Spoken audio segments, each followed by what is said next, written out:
Why, hello. It's been a long time since I've done a sort of traditional episode. Of course, just recently released the 2025 in review episode. And so I thought, you know what? I'm kind of working on like one or two mainline WYSP episodes. What can I do in the meantime? And I said, you know what? Let's do another little whisper on a new game that's released. And I wanted to do something that wasn't a super big, gigantic AAA release, something that kind of ran under the radar, as is the spirit of the show. And I thought, you know what, Mr.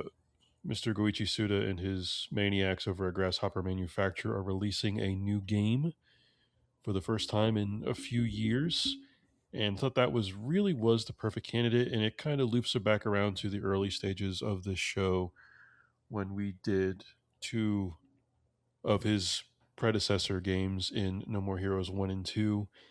And appropriately, one of my guests today, who would probably travel down from the Great White North on his trusty moose steed to murder me if I didn't have him on, is Sam. Sam, how are you doing this evening?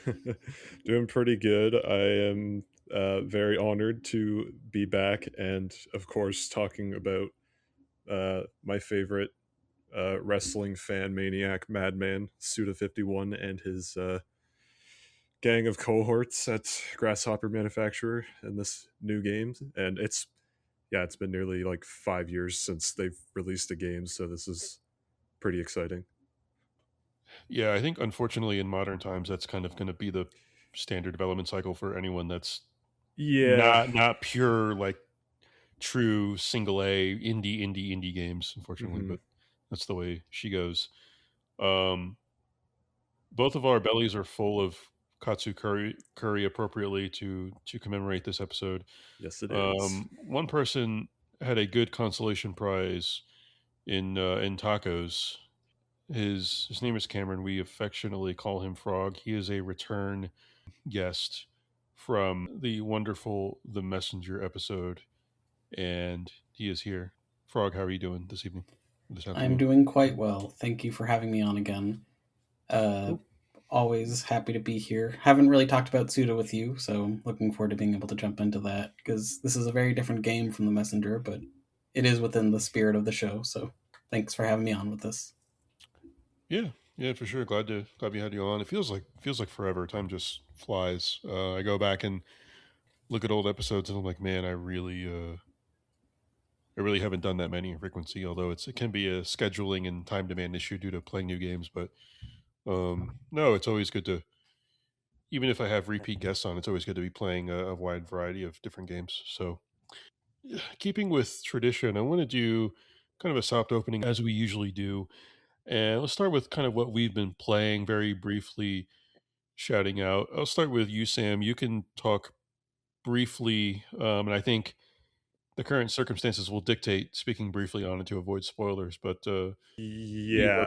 you were there that they're playing that their Capcom banger known as Resident Evil Playing Requiem. a little small niche release called Resident Evil Requiem at the moment. I'm almost done. PlayStation tells me I'm 75% done. Uh, this is good to keep it brief because I don't want to spoil this game, and anyone who listening to this is planning on playing it, I hope you haven't seen much about the game because I didn't see anything about it up until the release, and uh, I guess the most I could say about it without talking about specific elements is that I forgot how mean spirited these new Resident Evil games have been, and pretty it is pretty balls to the wall insane, and I'm having a really good time with it. And that's all I That's can really say without yeah, getting into specifics. yeah. That's great to hear. Even the name Requiem uh, was I'll say incorporated in a way that I did not expect. That was very cool early on. So even though it's Yeah, very early on, I won't say, but I was like, oh, yeah, that's yeah, very yeah. cool. Yeah, Yeah, yeah. The opening of the game is very cool. I watched someone stream it very briefly, and so yeah, I'd be excited to see more people's thoughts on the game, because I know Resident Evil fans, they tend to be very passionate about the series. So, Mhm. anything else that you've been playing of late? Uh, no, just like I've been checking out a lot of Steam Next Fest demos. I know Yeah. if you're listening to this in the future, uh, that time is over and you won't be able to play anything. But a really cool demo I wanted to shout out is a game called, oh god, if I can pronounce this correctly, Hmm. uh, Cicada Mata, Cicadamata. It is a Okay. really fast and insane FPS platformer. Uh, Cool. keep that on your radar. Okay. Cool. Yeah, it's a cicada. It's a type of bug. Cicada, sorry, Yeah. yes. It's like a cricket or a I knew I was gonna mess the yeah. pronunciation on that. I always do. Yeah, I where I live, I know all too well of many an insect and such. So, no, yeah, that's cool. I think I had seen other people shout that out. There were so many good ones. I'll highlight some demos that I played shortly. But, Frog, what's been on your? I think you've been playing another long time beloved series, have you not? That released it. Well, not a new game, but uh, what have you been playing? So I'll touch on that in just a second, but last night I beat Rune Factory Guardians of Ozima. It's a farming RPG kind of hybrid. It's kind of essentially it was built as like a spin-off of the Harvest Moon or Story of Seasons games, because those games are pretty much focused entirely on the farming and relationship stuff. And then Rune Factory kind of exists to fill in like the action RPG niche of that kind of genre. If you've kind of like how Stardew Valley has a little combat, but it's not really a big focus. Rune Factory is a little bit more focused on the actual action and story and stuff. And it was a Switch 2 launch game that I just hadn't gotten to around. It was one of the only games at the time that was actually a physical game, so I felt like I had to give a little support there, but I didn't really Nice. get around to it until last month. And honestly, didn't end up loving it. I thought it was just I felt like it didn't really hit the right balance between farming and action, whereas like it felt like farming was such an important part of these kind of games, but it felt like it was kind of an afterthought after a while, and so much of it became so automated that it didn't really feel like I was doing much up for it. But it was still I still had to put in enough effort regardless, so it just kind of padded my playtime after a while. And the story itself was just kind of alright, like pretty standard JRPG things. Character designs are pretty fun, and like there are some highlights there, but overall just kind of like middling farming sim. I would say it's kind of Okay. in the same vein as my beloved Harvestella, but Harvestella I like a little bit more, even if it runs like bad on Mhm. Switch. But Runs bad on Switch. Many such cases, unfortunately. many such cases. But happy to get that off the backlog, and I appreciate Marvelous kind of like from the jump being like, yeah, we're not going to do key cards because we care about physical games. So they're a Yeah, publisher I want to continue to support, even if this wasn't really the game I loved from them that much. they're earning their namesake at least on that They are front. very marvelous. And I do have the Story of Seasons game they made recently. I think it was a remake of a DS one. So I will be jumping into that shortly just because I kind of still want my farming fix, but this just wasn't really the best one for me. And then in terms of the beloved RPG franchise, I have started Pokemon Fire Red. Actually, I Leaf Green, Fire Red, Leaf Green. So I started Leaf Green this morning. I've played like 45 minutes because I had to do grocery shopping and get here for the podcast and everything. But it is a just a straight up port of Leaf Green. That's about it. But I do like that game, and it looks good on like an HD display. Like there aren't really any like bells and whistles applied to it, but I realized when I booted up, it's like, oh, I don't actually need all the bells and whistles. I'm totally fine with it. Just a straight, this is the game, and because it's a game I already like, so I'm looking forward to jumping into that more. And it doesn't even fill up the whole like screen, but like I feel like these kind of games don't really need the full like 16 by 9 treatment. So I'm yeah, I'll just keep playing that slowly over time. Last year was a big Pokemon replay year for me. I replayed Heart Gold and Pokemon White. Those are Hell yeah.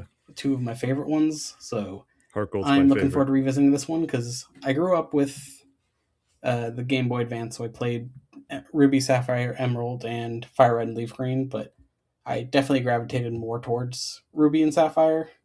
So kind of curious how I'll treat this one on a revisit, but so far it's just pretty nostalgic for me, so I'm happy. Cool. Yeah, I'm a random question I just thought of. I don't know if you noticed this or anything, but do you happen to know the file size of the download? It was 40 megabytes. That's that's so Those were the funny. days. That's funny. Yeah, and Yeah, I think I mean if you're enjoying it, it's like truly great old games are ones that hold up well. So yeah, and like I went through a whole expedition of rebuying a lot of the old Pokemon games I had as a kid but didn't yeah, own anymore. mhm, And like obviously I would prefer like a physical copy, but I'm realizing I would have to buy a new Game Boy Advance. I would need to buy an actual cartridge, which if you try to buy a Pokemon game nowadays, that's a whole undertaking. So oh yeah, it's a whole like scavenger hunt. Yeah, I so get it. as much as they obviously could have done more, like they could have made like a whole like they could have made it more of like a remake or something or Yeah, a remaster with all like the save states and doodads. I'm yeah, kind of just happy with the straight port because that's kind of what I have been doing anyways. It's just a matter of playing. Typically, I would play them on retro hardware, but I'm not going to really complain if they just give me a way to easily access these games because that's kind of all I've really wanted the whole time. yeah. I mean, and you're still playing. You can still play them on the handheld, so it's still kind of the same approach as you were taking before, which is cool. I have mostly been playing demos. I think Sam mentioned the Steam Next Fest is when a lot of these demos get released. There's a lot of really true indie devs start out on Steam. So some that I wanted to shout out. One is called Far Far West. It is a cooperative first-person shooter game. Um, and the way I kind of elevator pitch it to people, it is the if you mash together the art styles of Sea of Thieves and Steam World, and then within that sort of art style aesthetic, you put a gameplay loop of sort of Helldivers meets Deep Rock Galactic. So it's I did it solo. I didn't even do it with random people because I just wanted to hop in and not worry about randoms. But it's very charming. It was pretty fun to play. And what kind of surprised me the most was honestly the music was really, really good. So like if you've ever watched any kind of like old Western movies and that sort of the themes really kick up during the action or the set pieces or the horse chases or whatever. I got that sensation a couple times from the music. So that was really fun. I think that's something that could be fun to play with the boys. Pretty casual too. You know, it's not super insane. It's not sweaty at all. So it could be one to look out for in the future. Is pretty Yeah, fun. it looks charming. Yeah, it's very charming. And what's cool is that it has objectives, kind of like Helldivers on the map. But also within the objectives for me was a full on boss fight. There was like this giant ghost train that was going around, circling around you in an area and firing like projectiles. So and then at the end you get that whole insanity where you have to do the countdown before you extract. You know, like in Helldivers um, or Deep Rock, we have to hold out for a Hmm. while at the landing point. So it kind of has all of that stuff, but it feels unique enough. Oh, and you have like sorcery abilities. So like the default one I got was that you shoot out like a giant blast of fire. So yeah, it's fun. It's very promising. So that was encouraging. I played the demo for Replaced, a game that I think everyone has seen like 5 or 6 different trailers for because it's been in development for a while. Um, and it was pretty much what I had expected from the jump. The art style is beautiful. It's in kind of like a neon splash sci-fi dystopia. The combat seems pretty rudimentary with standard kind of melee combat built around a parry that is really clearly displayed, with enemy light up attacks that you press the button to parry.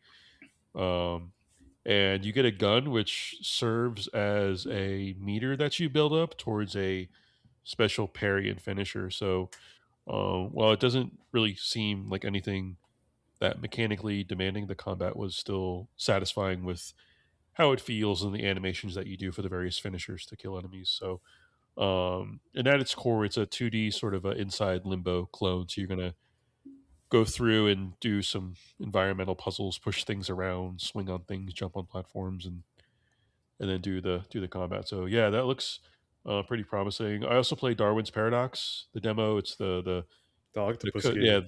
yeah the Konami Octopus game. I'm still baffled as to what the story is behind like Konami finding that game and deciding to publish it. It's so bizarre and random. That is a very odd one. They went from like not acknowledging they own video games to being like, okay, we're going to revive all these franchises, and by the way, we have this like, and it's another Inside Limbo clone as well. Um, but what's promising to me about this is it was pleasantly surprising. It really leans into the fact that you are an octopus. It's like you can really cling on things with your tentacles. You can climb all around them regardless of gravity. You can push stuff around. You could also use your ink as well, which is not a spoiler. It's in the demo, but it also looks charming as well. So the humanoid characters kind of remind me of Team Fortress. They're kind of like that blocky, goopy Yeah, humanoid. Yeah, yeah. very charming. It looks gorgeous as well. So the the final demo that I played is Mina the Hollower, and man, this one like Oh, really exceeded my expectations. I really hope that it comes out great for God, I drew a Yacht Yacht Club. Club. yeah, Yacht Club games. And I will say I wasn't sure what to expect. I liked Shovel Knight. I didn't love it as much as like a lot of other people. But this game is like, yeah, they have something pretty special based on what I played so far. The I'm the big digging mechanic that serves as like it serves as like a dash and like an accelerated jump. It's satisfying every time, and just from what I played, I can understand why it's taken them so long to develop this because that it is their most ambitious game. They said that it is bigger than all of the Shovel Knight and Treasure Trove combined in terms of number of screens that they're developing. So yeah, very proud. Sam, what were you going to say? no, I played that demo like a couple weeks ago, and I'm really looking forward to playing that one now. I really loved the whip in the demo, and doing the dig mechanic and jumping out and surprising an enemy was insanely fun. Yeah, it just from the variety of ways I use the dig mechanic, just from the demo, it's so encouraging to see where they can take it because you can use it to go under geometry. You also essentially use it as a dash in combat. You know, it's like when you're like invincible during a dash, it kind of serves like that, even though you go underground. And you can also use it to do an accelerated, elongated jump over gaps as well. So yeah, very encouraging. The only other thing I want to mention is I played a little bit of started the original Devil May Cry. Hey, I don't know. It seems like an eternity. A couple of weeks ago, and my biggest impression so far is that you can definitely tell it was originally a Resident Evil game. Um, it's always fascinating to see when you're playing the final product of a game and you kind of understand the final product of the game kind of tells the development story of it. So, which is something that um, I think will be applicable to this episode to some degree. So, yeah, that's everything that I've been playing. All those demos, save for maybe Far West, are going to be day one buys. I think for me, replaced. Looks encouraging. Darwin's Paradox looks really fun, and Mina the Hollower. I am. That's a case of where a demo fully sold me on the game. I'm going to be day one unless like reviews are somehow unusually bad, which I cannot imagine that they're going to be. So, and I hope they all get physical releases. Speaking of I Rune know Factory. Darwin has a limited run thing. Oh well, it's better Yeah, than so nothing, I suppose. you get to enjoy that. You'll get to play it in a nice I'll year or play two. that. Yeah, So I'll get the physical copy when I'm retired or something. But oh yeah, speaking of that, yeah, I did get the physical version of Pippa's Trail, so my 2025 game that I really love. So very nice. yeah, it's going to be unfortunately it's going to be a little bit harder in the future to kind of keep an eye on what games do and don't get physical releases. That's going to be extra vigilant the about it. game we're talking about today does not have a physical release of the time of recording, so yeah. That's true. Yeah, they haven't even mentioned anything publicly, have they? No, yeah, Suda said in that recent update video that there's one coming. They just haven't finalized any Oh, details. okay. Yeah, Yeah, I think they probably want to make sure that the Switch 2 probably want to make sure the Switch 2 port gets out soon. yeah, that's what I assumed. God, I hope that Switch 2 port isn't crusty because I think they can always work on optimizing it's the Switch 2 running. port. It's running better now than Yeah, it yeah. was at I launch. mean, we'll do the caveat section here in a little bit, but Mhm.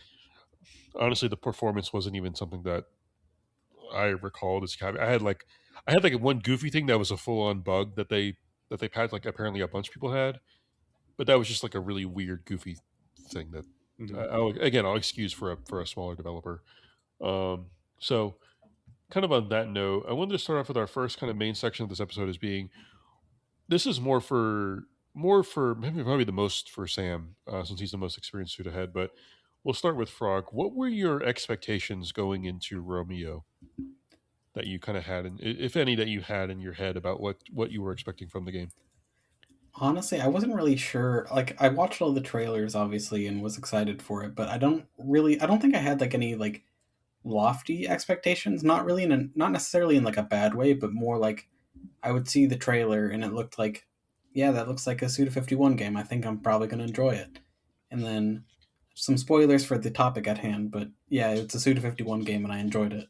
But so what I was mostly looking forward to was just it. They were really playing into the multimedia aspect of the presentation in a lot of the trailers. So I was mostly looking forward to how they would expand on that, and I think they did a great job overall with mixing a lot of different visual styles. So as a game itself, it's kind of exactly what I was expecting. Minus if I didn't.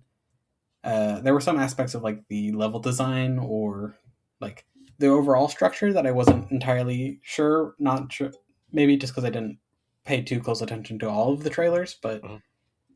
as a game, it wasn't too surprising overall. Not necessarily in a bad way, but I was most of my expectations were leaning into the fact of the reveal trailer like had like three different art styles in it, and I feel like that was what I was mostly looking into for the actual release. Okay, cool, that's fair. Sam, you being the Suda uh, academic, what were your expectations speaking Oh of it? yeah, that's a good question. That is a good question to start off. But to touch on actually what Frog had mentioned, I was also really looking forward to the multimedia presentation stuff because they had been toying with this stuff in like a in the style they've done it in Romeo. They had been toying with this specific kind of media stuff in Travis Strikes Again and No More Heroes 3. There's a lot of the DNA of those games in this new one of theirs, and it's something they've done in other games too. Like Killer 7 has like full on like late 90s early 2000s style like anime cutscenes like you'd see in like a TV show. It's really cool. And they have like in-game cutscenes and some other stuff too, um but as with time and their sort of philosophy and stuff that's developed at the studio, these that multimedia stuff I was really excited about after the original trailer because it was doing stuff like rotoscoping and the anime cutscenes and all that stuff, and that did uh, like Frog mentioned, like all of that and the stuff is one. All that stuff is wonderful in the game. In terms of other actual expectations, I'd been like I've been waiting for like it's been a while. Like when I mean a while, almost 5 years since No More Heroes 3. So I was always like my ears would perk up at any opportunity as Suda started talking about what they were working on. And he like once he let the cat out of the bag like pretty early on, he's like, oh, by the way, this is like we're doing another action game. It's gonna kind of be like No More Heroes 3 again. I was like, oh, okay. So that kind of like helps set expectations early on. Um, and once I saw the reveal trailer, I was like, oh, yeah, this looks like No More Heroes 3. It looks like Killer is dead. It's got the shooting from Shadows of the Damned. It looks insane and crazy. And yeah, I walked into this actually with some pretty like modest expectations. Like I just wanted to see like parts of those previous two games that I really, really enjoyed, and I enjoy a lot more than most people. Travis Strikes Again, particularly, is one of my favorite games, and I know I've shouted it out on the No More Heroes episode we did, but it's something that that game means a lot to me for personal reasons. Personal reasons, but I wanted to see more of that sort of subversive style and I guess that kind of game again in this, and I got some of that in Romeo, and we'll touch on some of those elements later. But yeah, I walked in with just excited that Grasshopper was coming back. It could, it could have been anything from a new visual novel game like their old stuff or another action game. I was going to be there uh, day one. So Cool. Frog, what were you? You had something you wanted to say? Would you? Gotcha. I was just reminded of, while Sam was explaining it, what my only expectation was at the start. Because before we actually knew that it was Romeo's a dead man, I think the only like hint we had was it was like the compass bar at the top of the screen. It was like a little tease of like, this is what the UI is going to look like. And I remember seeing that, I'm going, oh, that's like a Skyrim UI. I hope we, you're not doing a Skyrim. I have a quick story I can tell. What? Bill, that you Yep. might remember. Do you remember the first Grasshopper Direct they did? That was like insanely late at night, and they screwed up the upload time. And Yeah. it was this was like 2023. It was like sometime in the summer. Then Was it that far ago? it was that far ago, and We were hating life. yeah, we were up extremely late, Yeah. and assuming that they were going to reveal the new game because it sounded like they were because they In had that this whole whole assumption, I countdown think. that whole countdown timer and everything, and yeah, it ended with Suda standing in front of a blurred TV screen with that UI, and I was like, "Oh my Yeah. god!" I, Yeah. It seemed like any type of video they released, there was some type of screen being blurred, not just like a random computer screen, like you see a lot of like behind the scenes. That it was like one of their meeting room giant TV screens, and I'm like, guys, you know what they're you're doing. Just they're famous trolls as well. Like yeah, that was honestly one of their yeah. worst But ones to punk people. I think if they were holding out. I'm glad that it got initially revealed at the PlayStation. Hmm. Was it a state? It was a state of play, right? And It was what? the state of play State of last play, yeah. June. Yeah, June. Was it last June? Okay. Hmm. Yeah, I couldn't remember if it was June or like September. Um, yeah, I was really happy, and I think I mentioned this before to you, Sam. But I think all sort of biases or preferences aside, I think it was for me. It was the standout game of that presentation in terms of like, okay, this is something different and unique from what we usually see from these presentations or from the industry more broadly. So, um, yeah, that's great that you all had pretty measured expectations. I did as well. I didn't really know what to expect beyond just what I saw from the combat, which looked pretty was pretty much what I had expected it was going to be. I didn't really know what the kind of overall structure or gameplay loop was going to be, so I tried not to get too many preconceived notions about that going in. So um, yeah, I would say that like my expectations were pretty healthily maxed. Like I said, I always try to be pretty tempered and measured going in. I try not to overhype things too much, so because that frequently leads to a little bit of letdown. But so what I wanted to do is start off this episode kind of going a little bit in reverse. As I want to do is get some of the caveats out of the way. I kind of call it sort of rubbing the junk out of our eyes and washing our faces up in the morning before we're ready to really um, make the best out of the rest of the day. So I wanted to dig into the caveats first, and I'll start off with the caveat section by what I referenced earlier with DMC one is that the final product of a game kind of gives you a hint as to the development. And I know that Sam, correct me if I'm wrong, but I think this was the game that was originally going to be open world, first person. Yes. Am I right? Yeah, It was supposed to, yeah, it was originally supposed to be open world. open world Okay. and similar in like style, I guess, to No More Heroes 3 in that way, and Yeah. I'm glad it ultimately wasn't open Yeah, world. I'm glad it hopefully wasn't too, but I think for me you can definitely see some of the remnants of that. Yes. I you know I mentioned earlier about DMC one. You can kind of see like this was originally going to be a Resident Evil game. Another famous example of this is of course Halo 2 and 3 were originally supposed to be one game. Like the end of Halo 2 is extremely abrupt. You're like, what the hell? Hmm. And Halo 3 is like, I don't know, 4 or 5 hours to play that game, something like that. Very quick. So you see that a lot with games, and it always fascinates me when any type of created final product, whether it's a game or a movie or what have you. It kind of gives you little hints as to what the development process was. So having said that, I think Sam, you mentioned this in our conversations previously. Is that kind of one of the caveats is a lot of the environment design for me broadly within the level seems a little bit uninspired, but I think again, I suspect that's a remnant from the open world. I suspect they were kind of I don't want to say interconnected, but they were probably all part of one broader open world at one point. You know, I like a city hall, Yeah, like a rural kind of the kind of the cult level, and yeah, then kind of like a other things like that. farm, I Yeah, guess. Churches. Yeah. yeah.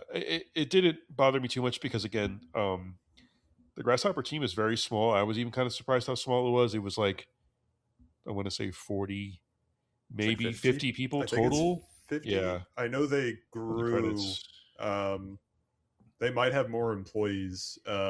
Yeah, it always fluctuates based on like Yeah. demand ramping up, but yeah, the team is um, pretty small for the kind of how involved the combat system was and everything going on, all the different art directions and the different cutscenes and everything that was going on within the game. I always again, it's part of tempering your expectations. So that's kind of the only sort of real caveats that I had. And again, it all kind of stems from kind of what the game was in a previous iteration. But yeah, Sam, what else? Oh, yeah. I was just gonna mention they also have a lot of in those episode like end credits. There's a lot of support studios mentioned as Oh well. So yeah, that it explains. was Yeah. crazy. Yeah, I remember. I'm like, yeah, they needed which again is not unusual. Like, there's so Hmm. many small support studios out there that people don't even see that get a lot of work on various projects. So Frog, I'll kick it over to you. Do you have any kind of caveats, maybe things that or criticisms of the game? Gotcha. Yeah, For my main caveats, I would say I think the you had brought up the environmental design. yeah, I think that is a good thing to mention. I don't think it didn't really detract from my overall experience because I kind of understand like the broader picture is not as important as how the actual environment looks, but like there are definitely some levels where it kind of just I know there's like a general like vibe of like this is an Unreal Engine 5 game, yeah, but some of those environments were definitely like this is giving off some MGS Delta kind of stink yeah, where like some of the grass just looked really like it looked like fine, I guess, but it like looked like a college student's like first Unreal Engine kind of assets, making like a little yeah. demo. yeah, Um, which yeah, it's a lot of it looked. It's a shame too because my given the fact that the game is like this time traveling adventure and there's this implication you're jumping through the decades of Deadford. There's not like really a lot in these levels standing out to the player that's supposed to tell them like, oh, this is the 60s, this is the 80s, this is yeah, 2000. Yeah. Like Like yeah, you get the font. you get the font and like the closest you get is like the mall level, but even then it's like it, it's like vaguely like the fact that malls are kind of becoming a pastime in a lot of places. It's like, oh yeah, it does kind of have that 80s mall look. I'm guessing it's supposed to look like Dawn of the Dead esque, with the fact that there's like those zombie enemies in the game. But uh, yeah, that was a big disappointment for me, just because even through some budget limitations, like Grasshopper's been able to make some fun, like visually cool levels in some of their past games. So yeah, that was a bit of a letdown for me as well. Yeah, yeah. so Go ahead, Frog. yeah, it's for a game that has so much like striking art design and very bold artistic decisions. It felt like the one that was like the one area where they kind of could have gone a little bit further, even if like just maybe making the grass a different colors in some levels, or having a little bit more of a cartoony art style for the actual like 3D action parts of it. I feel like it could have alleviated some of those issues, but it just creates a little bit of a gulf of a contrast between like the overall stylistic presentation and then the levels you're traversing. 'Cause I don't think it was anything that was like necessarily bad, but it was more when you look at some of the coolest like presentation in a Suda game sometimes, it's weird to go from that to a very like this feels like you got it from the Unreal store or something. Yeah. Yeah, stock assets. Yeah, So it felt like there could have been a little bit of a yeah, little bit more of a push to kind of blend things a little bit more in, so like it didn't feel like it was like it didn't feel like so the grass or some of the environments wouldn't feel like they were from another game, because it feels like there's such a strong artistic vision for this game that it kind of just stood out in a negative way to me. yeah, yeah. I agree. Some other couple of things I don't want to. Again, I don't want to spend too long on them because it's mostly about talking how much we like this game. Um, yeah, I think what also didn't help the kind of the more bland environments is because you were spending so much time in subspace, which really was like we're talking about like very similar constant environments. It's like it's hard to get like much more similar than having to go into the subspace environment a lot as well. So I don't know. Again, I don't know if that was another kind of compromise from um, having to cut down on the open world and how much of subspace was part of the open world or what have you. But yeah, at least for subspace, it did kind of like how you built it out was kind of a fun little loop, finding the the different keys and unlocking areas. But the yeah, visuals were really cool in the yeah, subspace, so I didn't, especially compared to the stages we were talking about. yeah, The subspace was like really refreshing for me because I was like, oh, this is really trippy and cool. yeah, But yeah, I can't really pinpoint how like subspace would have worked in an open world setting, I guess. yeah, yeah. And I did like how they incorporated subspace. I think was pretty cool. I think earlier, like one of the second or maybe the second level, I didn't like it too much, but I ended up liking it a lot. It was just I didn't expect the whole subspace aspect of this game at all. So it was kind of a roller coaster for me with subspace. The only other real knock on the game, and this really comes from maybe expectations again, having played No More Heroes 1 and 2, is that the boss designs themselves I felt were kind of too big chungus. And the one thing that stuck out from No More Heroes 1 and 2 was that the bosses were pretty unique from a design and attitude. Like, these um, bosses didn't necessarily have much personality. Some of them were visually designed better than others, but and most of the fights were, in terms of like combat encounters, were fun. But again, just from playing No More Heroes 1 and 2, I felt a little bit slightly disappointed, I would say. But again, That's that fair, comes from yeah. being spoiled from No More Heroes 1 and 2. When you get these like absolutely insane, like again, we you mentioned earlier Suda's wrestling background. These would basically be like wrestling heel Yeah, villains and bosses, right? Just absolutely insane people. But um, no, that was pretty much it for me. From as far as like any kind of like caveats from the game, I had that bug where you fell through yeah. through the save. But that was funny to see that they like apparently a lot of people encountered that because they fixed that and like they officially announced it in a patch. I'm like, okay, I did not experience that, so that's funny. I just had to laugh because, like I said, Yeah. I did a manual save earlier, which was like 30 seconds, so I didn't lose much time. I think the only caveat that hasn't been mentioned yet that I have is I wish the gunplay was better. Um, Yeah, that Yeah. was a major point for me, and I say that because I probably like Shadows of the Damned a lot more than most people.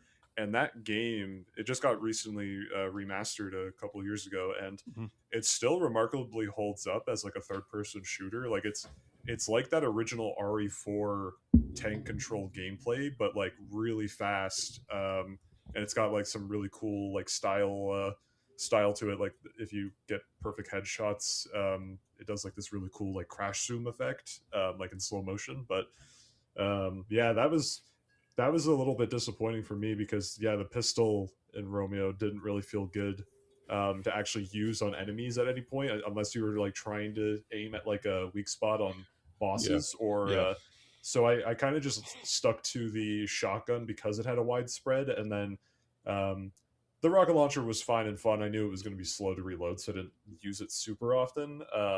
And the machine gun was just to clear those really annoying birds.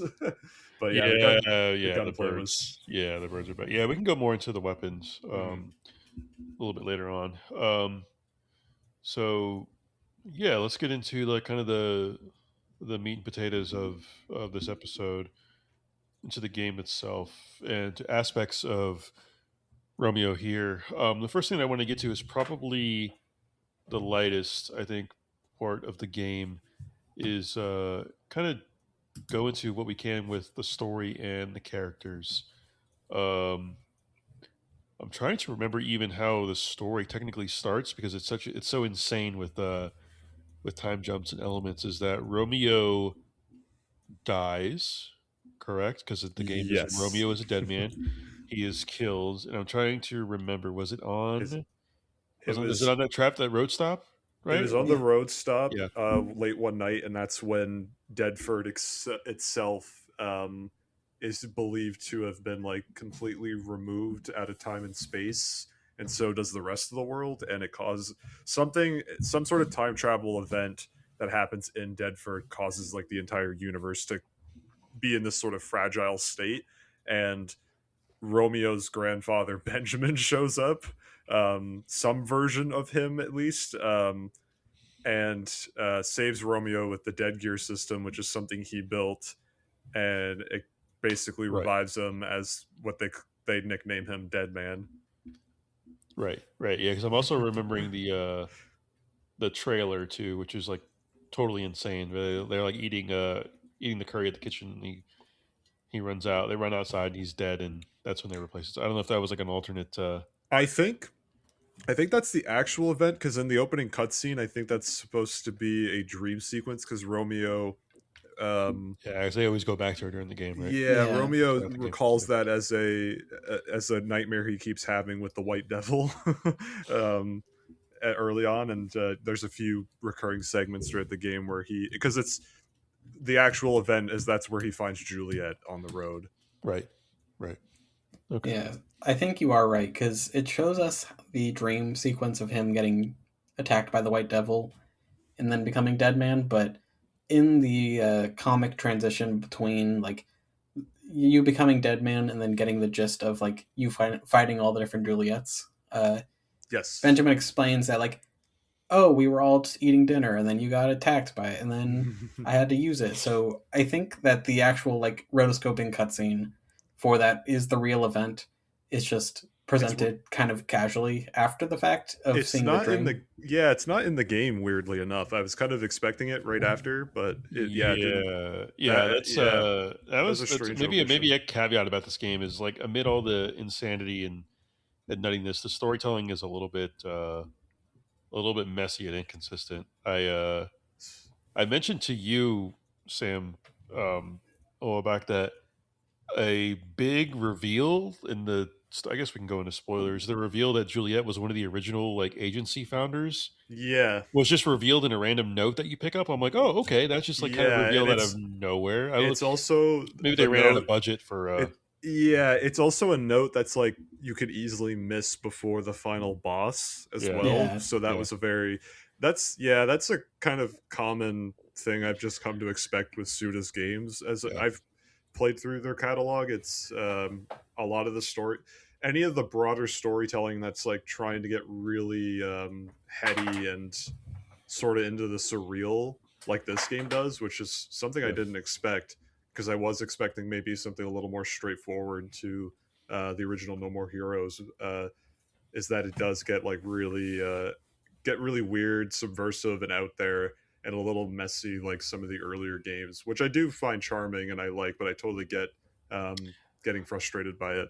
yeah. I think that's another symptom of kind of working with with a sort of auteur, a single visionary creative. I imagine he comes up with story and lore ideas, and the writers just kind of like sigh and like, well, we already had our recording session. I We yeah, don't have the VA scheduled again for a week, so we'll just put this in a I note somewhere.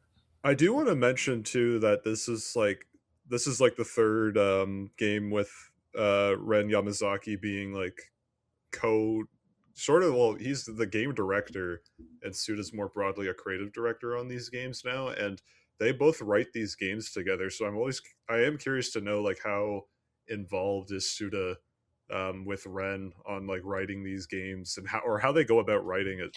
Yeah, Because I yeah, it's don't always fascinating to see what the dynamic Yeah, is.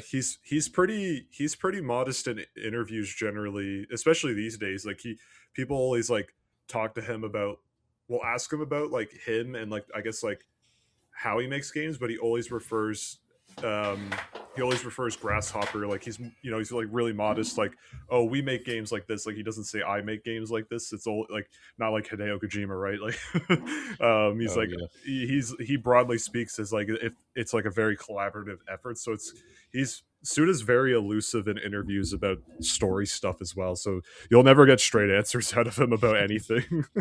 could probably change daily, right? Yeah. But yeah, I did find that funny because I'm never one like I'll read notes in games like very quickly. I don't like stop. I admittedly don't stop and like read them very intently. Mhm. Depending on the game, if it's something like Bioshock, I would stand there and like read the lore because like Rapture was so fascinating. But something like this game, I kind of read them pretty casually. Granted, they weren't time demanding. I wasn't like whole paragraphs, but just reading that at the end, I'm like, oh okay, that was like a big massive lore dump there at the end with a just from a note. Yeah, Um, overall, a lot of the notes feel a lot more like this is establishing like how the world actually works. Because I felt like most of the notes were actually explaining like the actual like shattering of the universe, how the time travel works, like how the FBI space police is even a thing. Like I felt like the notes were more for that purpose. So when there are notes that are more character focused, like that one, and there's also one in chapter 6. I'll get to that. Uh, so when they're more character focused, I feel like those get a little bit more interesting. But overall, a lot of the notes are mostly focused on like the technicalities of the universe, which feels fair because it feels like something that he wouldn't want to have to explain in game. yeah, yeah, it would it saves him a lot of time and budget for not having to record that kind of stuff in VO. So, what were some of y'all's favorite characters from the game aside from like Romeo? Uh, aside from let's say like the main three, Romeo and Juliet and Grandpa. I Um, I will go first, but yeah, I do have to shout out Grandfather Benjamin because he was my favorite character. Because yeah. I, I wish there was more of him. I Honestly, there, I wish there was more of him too because he really, it's really hard to describe, but he really did like he did capture this like essence of Doc Doc Brown. Brown for Yeah, yeah Doc yeah, Brown from Back to the Future, but put his own spin on it. Um, that I found really charming. And anytime he had like actual voice lines to speak with Romeo, it was always funny. Um, especially since he was on his back throughout the game, because like Frog had mentioned earlier, and this sort of general vibe about stuff getting explained in the game is during that opening where they're going to fight different versions of Juliet in the motion comic. It's also mentioned too, I don't know where, but Benjamin dies shortly after he saved Romeo in the opening, like in the actual opening. It's like quickly mentioned, and I went, and that explains why he's on his back, because when you jump in game for the tutorial level, um, he's like, "Oh yeah, I'm on your back, by the way," and he's like, "How's this possible?" And there's some weird explanation, but and then also uh, because Benjamin is this side character that's like has this, he's like he's supposed to have been the inventor of like time travel in this game's universe, and he's supposed to have also invented the emerald flosion, like the currency used in the game, yeah. and some of this other stuff, or at least discovered it. um he's this very elusive character, um and he just shows up also again alive later casually in the hub world. I love that. Yeah. I love that because he just showed up for like they're having like coffee and stuff, and he's just like, oh, by the way, I'm your grandfather from like another dimension. Um, and I loved about that in the hub world is like his art card. I wish I had the artist from Grasshopper um, who does this stuff. I'm pretty sure he's been with the company for a very long time. Benjamin's art card, I'm like, oh, that's David Bowie. Like he designed him after like Thin White Duke, which I really loved. But yeah, like Benjamin was a favorite for me. But if you guys want to mention some other ones, Um, yeah, I want to say I found sort I guess I don't even want to call it his death when he kind of disappears Mhm. from him. Yeah, I found that kind of touching as well. I was surprised. I Yeah, was like, oh, that was poignant.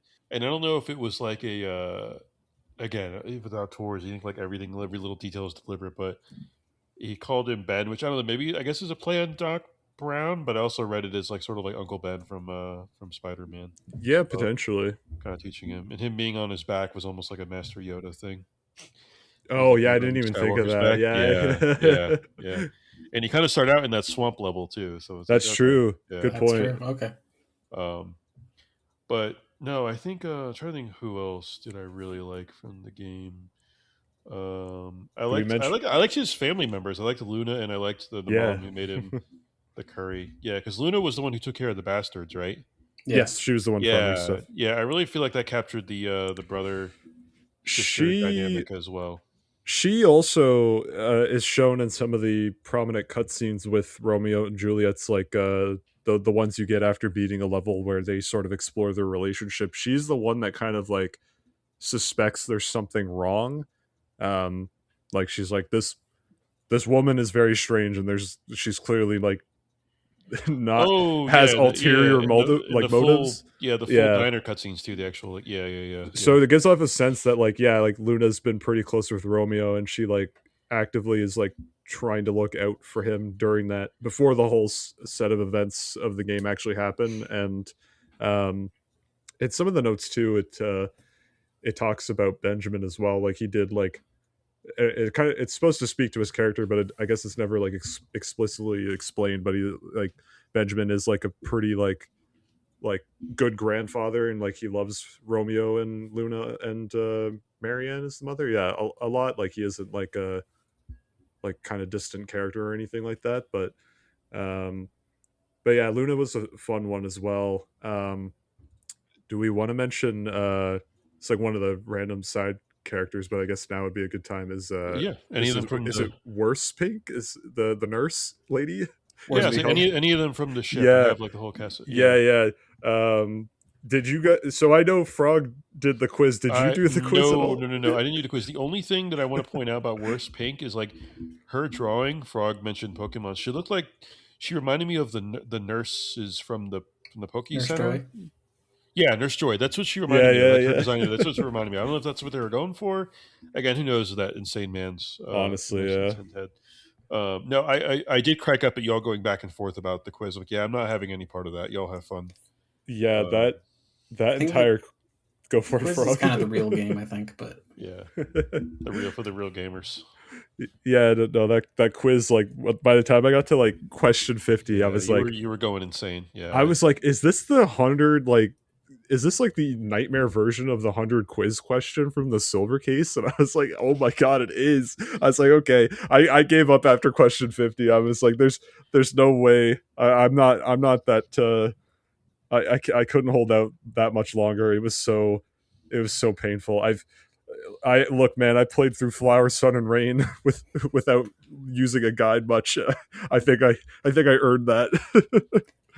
I think I earned as that guide answer. as the prominent crazy person, I did do all 100 questions, and nice. it kept every time like I would reach 10 questions, I was like, surely this is the end. Like I get to question 20, I'm like, okay, that's a nice 20 question quiz, and then I get Yeah, to yeah. 21, and I'm like, okay, so it's probably 25, and then it's like, okay, no, it's probably 50.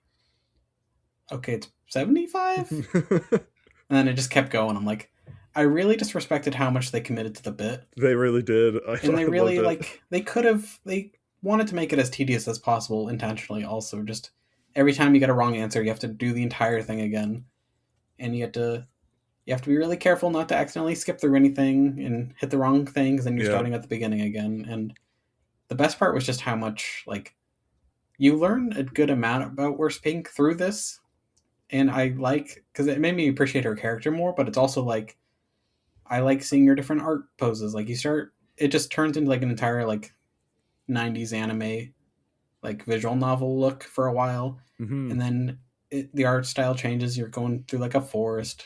It's like, okay, we're going on a whole venture with this. I thought we were just doing a quiz, but yeah, I was a psycho. I did the entire thing. That Chivo is mine. No one can take that from me, but it made me appreciate Worst Pink, even though her standard in men might be a little high. A little high. That was, Going off of that, though, yeah. one of my favorite, surprisingly, one of my favorite of the crew was the Black.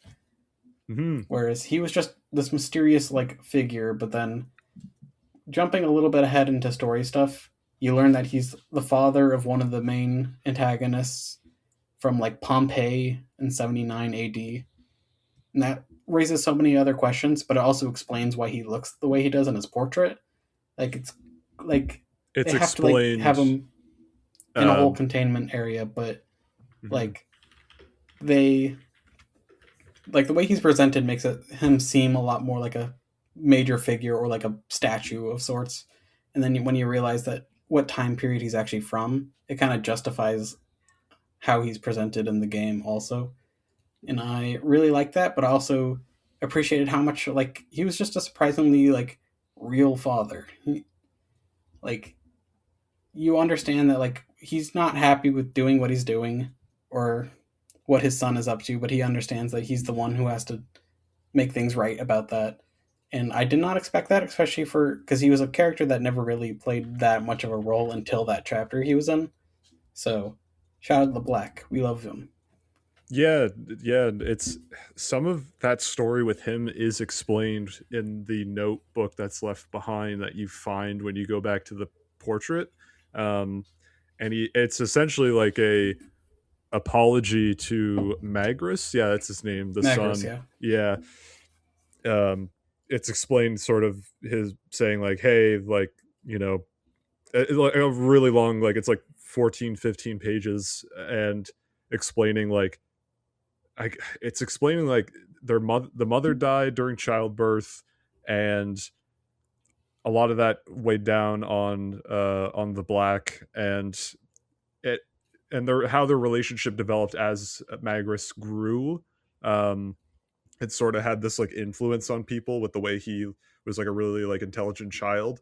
Um, I a lot of it kind of came down to that this sort of this daddy issue stuff between the two of them that caused this like cult figure um head, but that was like a fun um narrative bombshell to happen in that chapter, especially because also another favorite character of mine is only in that chapter, and it's Jenny. the I red was waiting Oh for her to yeah. come back, and then the she just did a none just of those. never did this. Yeah. this Speaking of open world remnants, she was like almost definitely like an open world companion, right? Like I I assumed yeah, she might have been like someone you spot throughout the open world, maybe, if that was the case. Like she is some sort of recurring character you'd stop by and see, who knows, but yeah, she's dressed up like she's like Jane Rambo yeah. with like two machine guns, and she's like, "Oh, I'm a journalist," and she doesn't like and she also looks like a zombie, and yeah, her entire presence and why she's there isn't really explained beyond that the fact that she's a journalist. um and it's real, I don't know, it was really funny and strange, and I kind of just bought it because I was like, sure, why not, this game is already doing enough weird and wild things. Um and yeah, and I guess she's brought back to the ship afterwards, but she was like a little fun um weird bit character. That to me was just like, I was like, oh, Suda. Yeah, really, really quick, Frog. It was like they had to get rid of all like the open world companions, and like you, Suda's like you can leave one in, and they were like, okay, we Please can leave Chetty in. fit Jenny in. Yeah, she didn't even. I mean, she fired her guns in combat, but I don't even think she really helped all that much in combat. Maybe No, when it not came really. out. No, She's just not kind really. of No. there. Yeah, especially during that level too. That level was insane. But yeah, go ahead, Frog. What were you gonna say? Just one final comment on the Black. Jenny is a good pull also. Like, they make a big effort of bringing her back to the ship, but and then you could see her in one of the health pods in Worst Pink's like nursing room, but you also like don't see her after that. So like they put the effort to like bring her back, but they don't actually like do anything with it, which felt was a little bit of a wasted opportunity in some ways. But uh, my one last comment about the Black though is I actually missed that entire like journal. Like, I found obviously found the journal in the level itself, but I didn't actually go back to his portrait. So that was interesting. But the one thing I was thinking about without even knowing that extra story was just that there are instances of like there's clearly a lot of thought put into the story, even if it doesn't really feel like it sometimes. Like Magrus's, who's the Black Sun, his whole motivation is that he is kind of presented as a child of God and has a cult following behind him, and he clearly wants the attention of God because everyone calls him a child of God, and he feels like he doesn't actually deserve that divinity, and he wants proof that he is who people think he is. But I felt like even if like the story can be messy in a lot of areas, I felt like there are things like that that were really well thought out because when you learn that uh, the Black is from Pompeii in like 79, like the 79 AD, that's only like 40 years after Jesus would have been killed. So like the fact that a child of God was rising up or was presented like that actually makes a lot of sense given when he would have been alive, because that would have been really recent after like the birth of Christianity. So like I feel like there are things like that where like clearly a lot of thought was put into this, but you can kind of like get little nuggets like that alongside things like Jenny, where like they come into existence and then leave as soon as they are given any emphasis. Well said. Another character, one that really doesn't do much in the story, but I just enjoyed returning to because I usually return to everybody to just kind of see if they had any like potential, little pocket combos or whatever in the hut in the hub area. But right next to the Black is Green River, right? That's her agent Yeah, name. yeah. Green I River, yeah. enjoyed her as well. Yeah. She is Midorikawa from No More Heroes 3. She's one of the boss fights in that game, so that was fun to see her.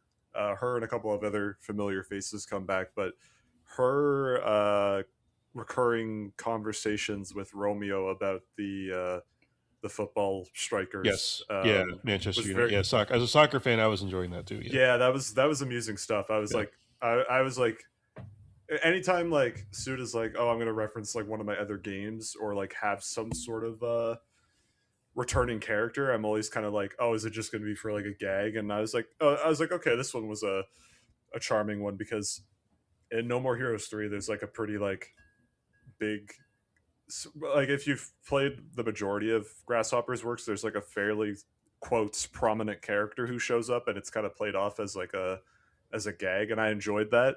And in the 25th Ward, there's a really fun chapter where you play as someone from a previous game that was really cool. But yeah, it was fun seeing her there and her having this. I like she's the one that's like, she's like, oh yeah, here at the Space Time FBI, we don't really do like Blue Mountain will ask you to like get stuff signed, like do the paperwork, but we really don't do it. I was like, that was a funny little. Yeah. That was fun early on. You had to do that like was, a bureaucratic run around. Yeah. yeah, that was fun. Yeah. There, what was the?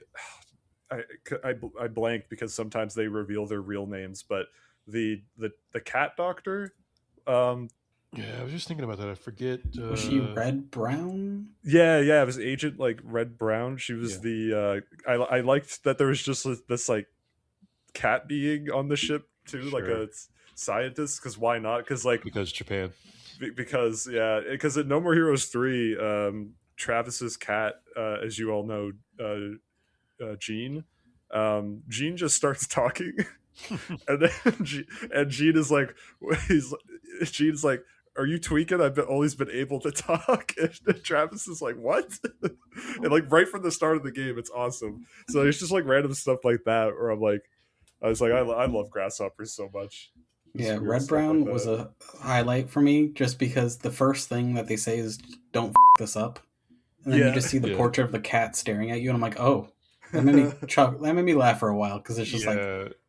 not what I expected. Yeah. I mean, if cats could talk, I think that's something they would say, right? Like if you're Mhm. going to clean their litter box or something, they would say like, "Don't it up." So yeah, that's I think that was a pretty good summation of all the characters. I think it really, Sam, like you mentioned, it was always fun to come back from a chapter and kind of get what everyone's thoughts and perspectives were. And Mhm. um, it's a credit to the writing that they were all like pretty distinct personalities. They were all going to be entertaining in their own sort of unique way. It was fun. So I yeah, like guess going back to Luna, like to do the bastard stuff. yeah. And you're like, hey, I want to talk by the way, because you always like what kind of sort of snarky, teasing little sister stuff that they had to say. So it was entertaining. What were you going to Yeah. say? Oh, I guess yeah. I know we probably don't want to spend super too long on just talking character specifics, but yeah, I guess a couple of the other characters. That's the Silver Sox character was fun. He was another like weird and elusive type where He's he didn't really. the bald vendor, right?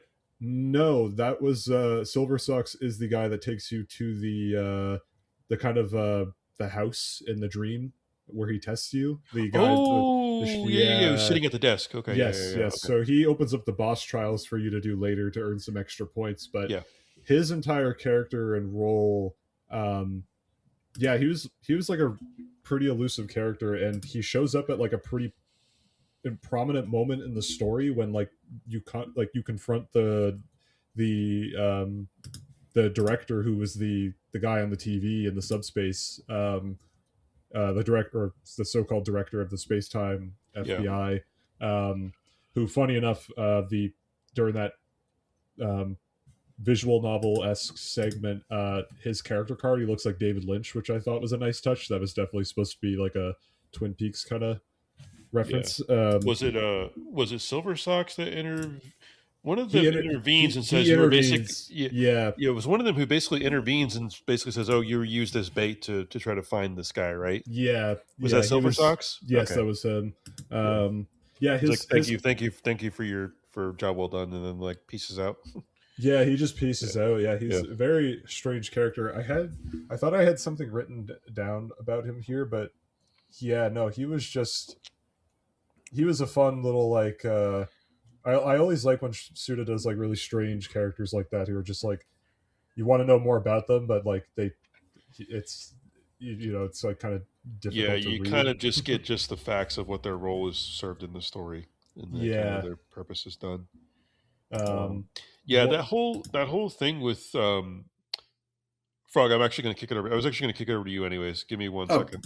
So okay. you can. There's another point you can include on here. Is that the whole angle with subspace, where it kind of turns out that you were there to basically be used as bait to find this person, this sort of director, or maybe he was an imposter or kind of a rogue agent.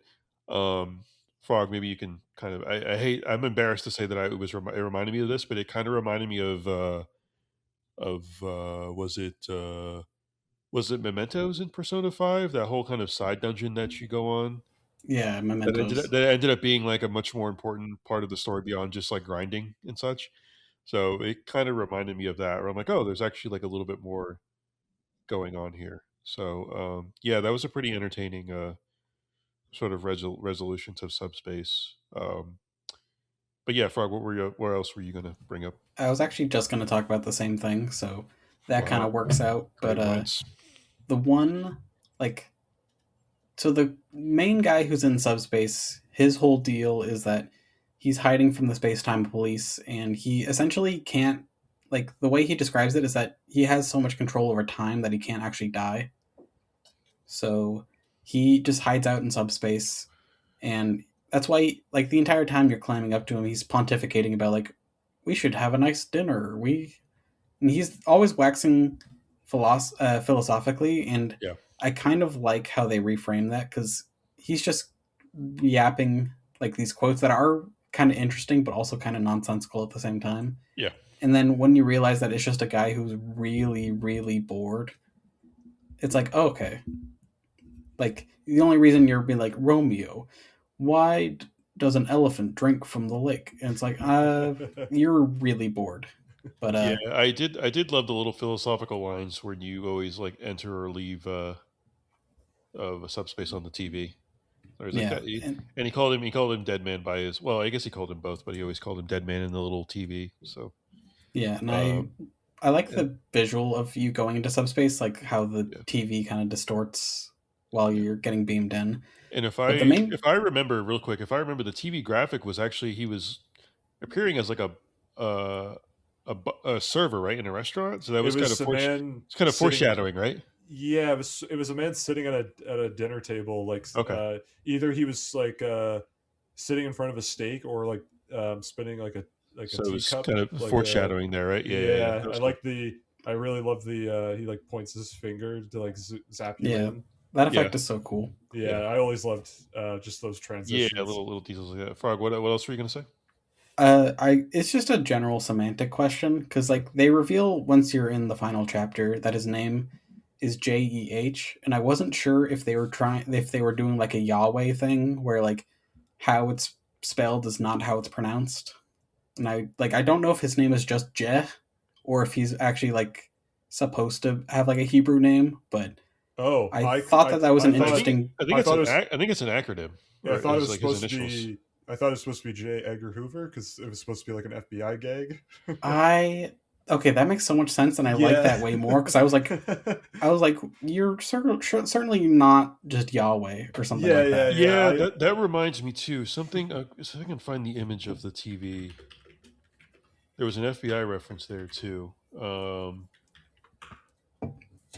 I'm trying to remember. Let Okay, me if it see if actually I is can J. find it. Edgar Hoover, I like that way more because I I was took just that as like that's the joke is like the fact that he's like revealed to be the director of the FBI and like the he answer was actually kind just of is. right there Yeah, just on the TV it just says like J. Edgar. we love jokes Um, flying above my yeah. Okay. head. So yeah, thank you, Sam, for reminding me that. So the for the subspace TV segments, the the logo at the bottom of the TV is J. Edgar. Yeah. So that's the reference. Yeah, it's reference J. Yeah. Edgar, FBI. Yeah. So Got it. Yeah, and that yeah, totally he flew is over sitting my there head. as like Which a yeah. He's there's no head there, but he's sitting there in formal attire with a wine glass and a Wine glass. steak. So Okay. that's good. Yeah. Yeah, that's a good foreshadowing. So yeah, that did crack me up. And of course, you work for the FBI. I think what cracked me up too is Romeo has FBI labels on his shins. Yeah. Yeah. That's I'm yeah, like, okay, sure, why not? It's like sure, why not? Gotcha. Yeah. Yeah, it's like there's some. It does remind me of Kojima too. It's just like so much literalism interwoven with a lot of the kind of more uh, abstract stuff. So, but yeah, I can't. Something else really that I can think of in terms of characters or story that I can recall. I'll quickly mention Yeah. Kimberly, the current FBI like head of the ship in the Yes. game. Yeah. His quick little backstory was just like he was from the Civil War and he got that yeah threw me like off so bad. yeah that Fascination that with America never yeah ceases. I know It's it's like, I okay. Sure. Suda loves America as we've seen in his games. Yeah. It's like it's endearing. Um, Yeah. yeah, there's a whole story in there about how he was on like he was on the battlefield in the Civil War and he like shot someone from like 1,000 yards away and like he clearly like he hit them but they stood right back up and looked at his like sight like directly in his sight of direction like he could see him with the naked eye and yeah I guess that's like the first instance where Kimberly had run into the second boss of the game, the plantation owner boss who monologues in the mall. So yeah, that was a weird like note thing. They kind of like That explained was the revealed in a lore. note, right? Yeah, Okay, that was I one of the thought ones so. revealed in a note. Yeah. Also, the Blue Mountain character. Um, I'm trying to remember the country of origin he mentioned he was from, but he was a part of some. He was a part of some. I think he was a part of some political Yeah, I kind of knew he activist group, but was. he was pulled out. They found him at some point in time because he was a journalist at where sorry, from his home country where he was from, and I guess like the space time police were like, hey, we need you like during after some sort of event happened in his life where he was about to get killed. It Yeah, was it something says he crazy like retired. that. Yeah, that's right. They all got pretty extensive postscripts as well. It says he retired to Yeah. Jamaica. Yeah, that was one thing. Yes. It kind of reminded me of like Obsidian RPGs when you get like kind of the postscript of what the consequences were of your choices, even though there was no Yeah. Yeah. other choices in this. So yeah, I'm looking it up now. Yeah, it says he Yeah, retired to Jamaica. yeah, and if you haven't read the notes, like all this is probably like the most character information you're going to get from them. Also, so like Yeah, once you beat the game, it's like, oh, I didn't. Okay, so if you just totally missed the note, you don't know that he's from Jamaica. You don't know that Kimberly is from the Civil War until the credits, which I think is really funny. Also, Yeah. yeah. Like interacting with them, you'll get a sense for their personality and kind of what makes them tick. But in terms of actual lore and such, you're not going to get that unless you do the notes. Yeah, it's that big narrative bomb with Julia at the end. I'm like, oh well, the notes. There was some meat to those notes. So Blue Mountain bears similarities to the character Aoyama. Oh, Aoyama is a character in the 25th Ward. Okay. I Yeah, was both gonna are time say traveling agents okay. and are associated with the color blue. Additionally, Aoyama means Blue Mountain in Japanese. Okay, Okay. so everything That's that's that's a fun tether that I didn't even pick up on, honestly. exactly, yeah. It's like they're just like it's like they're doing they're kind of remixing the greatest hits in like a little bit different way. So There's always little hidden stuff like that. I'm yeah, sure, like even for me, like I had only just recently played the 25th Ward like a few months ago now, and that game was like, even as someone who's played like every other Grasshopper work, I was like, oh my god, yeah. It's like it's a playing lot. their games. There's always an even more inside joke that you feel like you're missing out Yeah, on. there's a lot of like I need to take notes. I need to remember certain names, motivations, and stuff. It's character beats and story stuff. But yeah, um, I guess the only two we really haven't mentioned is just like the main two with Romeo and Juliet and kind of their story, which I guess I want to touch on because it's. I guess Suda had said that it wasn't originally supposed to be like a Romeo and Juliet story. It kind of came to be later.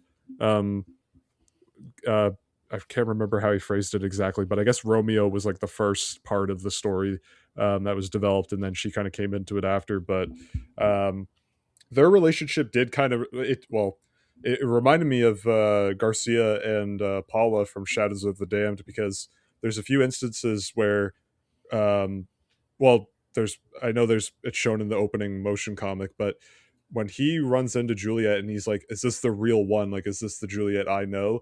It usually ends with Juliet like turning into some horrifying monster or dying, Yeah, which is like every time Garcia runs into Paula in Shadows of the Dam, she's like ripped to shreds or murdered horribly in front of him because they're in hell.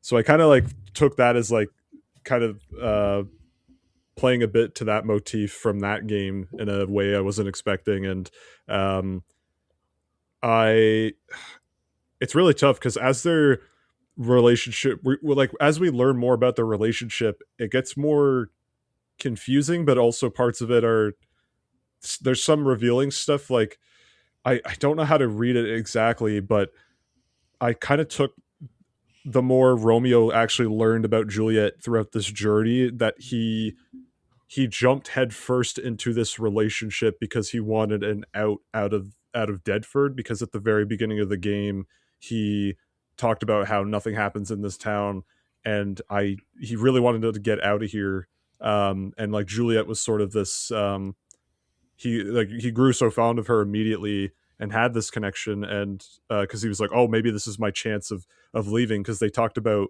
in one of the levels like leaving to the west coast or something where they could see like the they could see the ocean, not just a lake. And yeah. I think she later on in the game there was the the beach, right? If I'm trying to Yes, remember so near there's the end of the the game. Yeah, at the clock tower in City Hall where she asks him to meet. They have this lengthy convo, and it's almost deliberately kind of explained through a visual. I don't know if you guys will agree with this, but she's sitting there with a marionette puppet, and I'm like, oh, she's playing like she's been playing him this entire time, and yeah, she doesn't flat out tell him really until the very end of the game, but at that moment there, and I kind of suspected that's what was going on, but there's the fact that it's just like a visual of her playing with a marionette puppet, and then talking to him about like, oh, I've been waiting here for like an eternity in this paradise. But something. yeah. Go ahead, Frog. Go far. What were you gonna say? Yeah, I just wanted to immediately jump off of that. Where my assumption, my read of that is that yeah, I think Juliet was playing him for whatever her purposes were, but Romeo, like in comparison to someone like Travis Touchdown, Romeo is just kind of a good boy. Hmm. Like they play into this whole thing where like he has like a bloodlust, but I feel like they don't even really delve deep into that because like it feels like whenever he gets annoyed by something, it's such like a normal reaction to be annoyed by. Like it doesn't feel like it's like from like any some like underlying hatred of anything or like an underlying like bloodlust. Really, it feels like he's just like a normal guy, and in this instance, it feels like he's just a guy who fell in love too quickly, and his him falling in love just kind of blinds him to the really obvious facts. Like even when he had to go back to City Hall to like he knew that the invitation was a trap and he went there anyways. It felt like even when he knew that it was a trap, he still got tricked based on the fact that he still loved Juliet. Like it felt like he was just a very he's really simple minded in a way that's really endearing. Where like even at the start of the game, he's talking to one of the Juliets and he's like, "I almost fell in love with you." It's like I think you just really are like Juliet is able to play you only because you don't have like the critical like hindsight of like I am being played. She doesn't actually care about me. He just loves a little too hard, and I kind of like that. He's just a really good boy. I think he's longing. He's clearly longing for something in life, and he sees that in Juliet because she, kind of promises to him that there's something at least. There's like this life they could have together that he thinks he like really wants, and that's kind of explored in that segment after the clock tower boss where he literally dies. Yeah, um I guess spoilers, but also like he doesn't really die. He just gets sent to like a subspace hell where like him and Juliet are like living what looks like, I think it's supposed to kind of look like the house you go to with Silver Socks, where they're in this house together, and then Grandpa Benjamin helps him get out of it. Very fun quick aside about that is that whole both the visual novel like green text segment with the director and then that 8-bit style segment with Juliet in the house. That's something they've done in Travis Strikes Again as well in a fun way, and I thought that was a nice carryover in terms of just little style flourishes and stuff like that. But um, yeah, and I guess Juliet's real intentions is revealed at the very end, um, because she is sort of grooming Romeo to take her spot, um, as as the, I guess, center of this space time paradox. Again, it's like really hard to explain, and and My sort of thing. I'm not totally clear on, and maybe I missed a note. Maybe I just forgot. I missed all the notes and everything. The barrage of insanity that was like sort of the last couple chapters of the game. Is that what was her exact motivation? Do we I think know? she had been like the director. She had been stuck. That's right. She kind of got that like overdose Yeah, sickness. she Yeah, she had been stuck in that space for a too very long time, too and lost in the sauce as it yeah. goes. In the note, like right before the boss, they were explaining That's how right. she kind of like That's right. had felt everything and she had learned everything. So she was kind of at a point where she couldn't physically like connect to anyone anymore, just based on how much exposure she had to subspace and the Yeah. whole time paradox and See, everything. it's a So I good think lesson. It's a good lesson in logging off. yeah, so she couldn't log off, and then I think she needed Romeo or someone like Romeo to be able to. I don't think it had to be Romeo. I think she just Romeo was the person who ran into her, but she just needed Yeah, someone I do to almost wonder take if it her was place. personal. She was like, if I can't get back at Benjamin, I'll get back at one. I'll use one of his relatives maybe or something. Yeah. And it's Um, why, like, when they first met, Juliet was telling him to kill her quickly because I think she knew that, like, if she didn't die then, she would have to go through, like, back into the sauce. And then she would have to be, like, that's my assumption, is that the reason she wanted to die was just because she had been exposed to it too long. And, like, when you get exposed to you feel every single thing you can feel and you learn every single thing you can learn, there's a yeah, certain point where you just can't really, like, you're not feeling the way you're supposed to feel anymore. no, you become like overload. I mean, look at all the information that people are subjected to on a daily basis on the internet and social media. Just um, yeah, that times exponentially more in the millions and billions. You can become overwhelmed. Yeah, I think Romeo early on was maybe convincing himself that she was somehow maybe kidnapped or compromised or someone. Because I think he mentions repeatedly, like, what did you, he would tell the bosses or whoever, like, what did you do with Juliet? Where is she? So I think he was convincing himself that she was somewhere against her will. And not like an active participant in what was happening. No, exactly. Yeah, it was against her will. So it was kind of like the traditional, maybe this is like sort of like meta commentary on kind of subversing the damsel in distress sort of trope. Mhm. But no, I wasn't really all that surprised with what the story revealed. I think Sam, you mentioned it too. It wasn't all that surprising, but it was still cool to see that like Romeo's immediate loved ones were kind of the ones that shook him out of it, and he had that support base to be like, yeah, you know what you think you're experiencing is not what's going on. So I thought they used the actual full cutscenes very well with like him and his sister in the diner and everything. So yeah, I thought it was effective. So and like I mentioned, the scene with uh, the Grandpa Ben near the end when he kind of like dissipates and fully his sort of essence leaves Romeo, I thought was surprisingly touching for me. I didn't anticipate that. So Yeah, any other I story character stuff? Go ahead. I guess one another note on Juliet and Romeo there was during that same marionette cutscene. They talk about.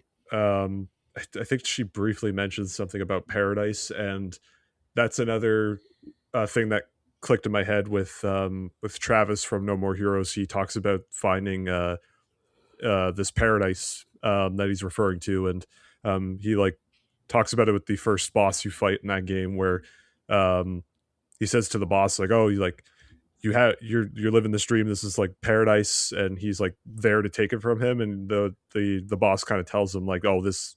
What you're doing, what you're about to do is no paradise, and the real hint and what the paradise the boss is talking about, and Travis comes to learn on that journey is like and sort of what they're pontificating about there in Romeo and what Juliet wants is like death. It's ultimately like paradise. Finding that door to paradise is inevitably dying and finally like The moving on. release, yeah. Yeah, the release of it all, because as Juliet has experienced and Travis has experienced through this sort of I guess similar journey is like their only kind of escape from it all is literally dying at some point in time. Um, but yeah, that was a nice little like connection, at least I made in my head. Kind of connected to one of their past games. And like you said, that death scene with Benjamin there was a really nice touch. Yeah, because I wasn't expecting that as well, and that's why I was like, oh no, I wanted more Benjamin. I love Benjamin. We love him. Yeah. Oh, I guess this would be probably the section to mention it is oh the post credits scene, by the Yes, way. yes. Yeah, I thought about that. I'm like, wait, there's really no I other want. place, the best place to put it, and like I just I simultaneously sighed and laughed because I'm like, God, it always comes back to Evangelion. Jesus Christ. I was just like, Yeah. all Well, right, it always comes back to that. All right, yeah. So, go ahead, Frog. well, the Or go transition, first. one of the transition things is just like a straight up Gundam reference of like him with the sword, like Yeah. slashing down. Yeah, So yeah, that's a Gundam reference. And yeah. then at first I thought this is just this is your animation budget. Like, it was a really well produced cutscene, It Yeah, really yeah. It was was. surprisingly. like, But what the hell? Where did this come from? Yeah. yeah, but my assumption is based on the fact that he had taken over it. Like, a lot of the credits was talking about how people were like monitoring to make sure he handled everything correctly. But my assumption is that essentially, like, the loop begins again, where Yes. Romeo becomes too corrupted by his position Yeah. and like overloaded by space time, and then Luna's the one who has to chase him down and break the cycle for him now. Well said. Yeah, I think I'm glad you mentioned that because I think I just briefly mentioned that to Bill in one of my texts. Just because that post credit scene did it even took me off guard because I was like, oh, is there going to be some sort of like phony cutscene at the end? And then it was like a full blown like cinematic, and I was like, what? I was like, what is this? I It is. really, I just like that Luna got like an entirely different design for that. Yeah, entirely insanely sick Yeah, design, it and was like a multiverse. It was like a different Luna somehow. yeah, she had like a completely different demeanor, and the actual like Gundams were awesome. I was like, that whole post credit scene to me, I was like, because this isn't the first time they've done like that kind of stuff in a Grasshopper game. You guys have both played No More Heroes 2. You do the boss fight against that football player where you fight in um giant Gundam mechs, and then uh in No More Heroes 3, Travis does oh my god, henshin. He turns into like his own like mech kind of design as well as like a power up ability. It's really fun. Like, so I Sick. some part of me watching that end credit scene was like, are you guys gonna like, is your next like big game in a few years gonna be like, are you guys finally gonna do the mech game? Like, because it feels like it's been, you guys have been kind of like, someday Suda's like gonna break the glass and be like, okay, we gotta like pitch to people that we're making like a mech game and like a mech action game, and it will sell. It's something that he clearly wants to do, but maybe that's just something he loves stuffing in his games. I'm not sure, but because like he flat out like references the Deus Ex Machina game in No More Heroes 3 as well. um, so like, He really wants to make a Gundam where it's just the cool part of Gundam. I don't think he wants to make like the actual like space opera political Gundam. I think he just wants the No, cool he wants robot. the teenage boy parts. That's what he honestly, wants. Yeah, Yeah. you might be right, but I can see him. I can see him doing it as long as his heart is in it, because I could see them doing it. I could totally see them doing it, and I think that would be a dream game for some people, even maybe for me, just to see how that would turn out. the man just clearly loves Gundam, so I want He him to loves make his it. I mecha. think if you throw in like the personalities of like the No More Heroes bosses into like a Gundam mech game, that would be pretty kino. I would buy That's that day one. That would be that's kind of the vibe I got from when Romeo was like having his standoff with Luna, was that it kind of felt like that. Just kind of this. let the boy have his new shiny toys in a mech game. I would be like cackling laughing while playing that, but it would be supremely entertaining. Yeah, I don't think I don't know that anyone expected that playing the game. I hope everyone that played it like stuck around and caught it, because I was like, at first I think I mentioned this to you, Sam. I was like, oh, are they like teasing their next game? Like, what is this? I didn't that's even know it was from the that's what same game or universe. I'm like, what the hell is going on? Yeah, I that's the well, I guess we'll touch on it before the end of the episode, but Suda did flat out confirm they have another game releasing this year, so but we'll Yeah, we'll mention that speculate then. in a bit. Yeah. So the next thing that I want to kind of bring up, I think we kind of touched on it a little bit, is the combat, and I'll kind of give a high level bullet points on the kind of the combat.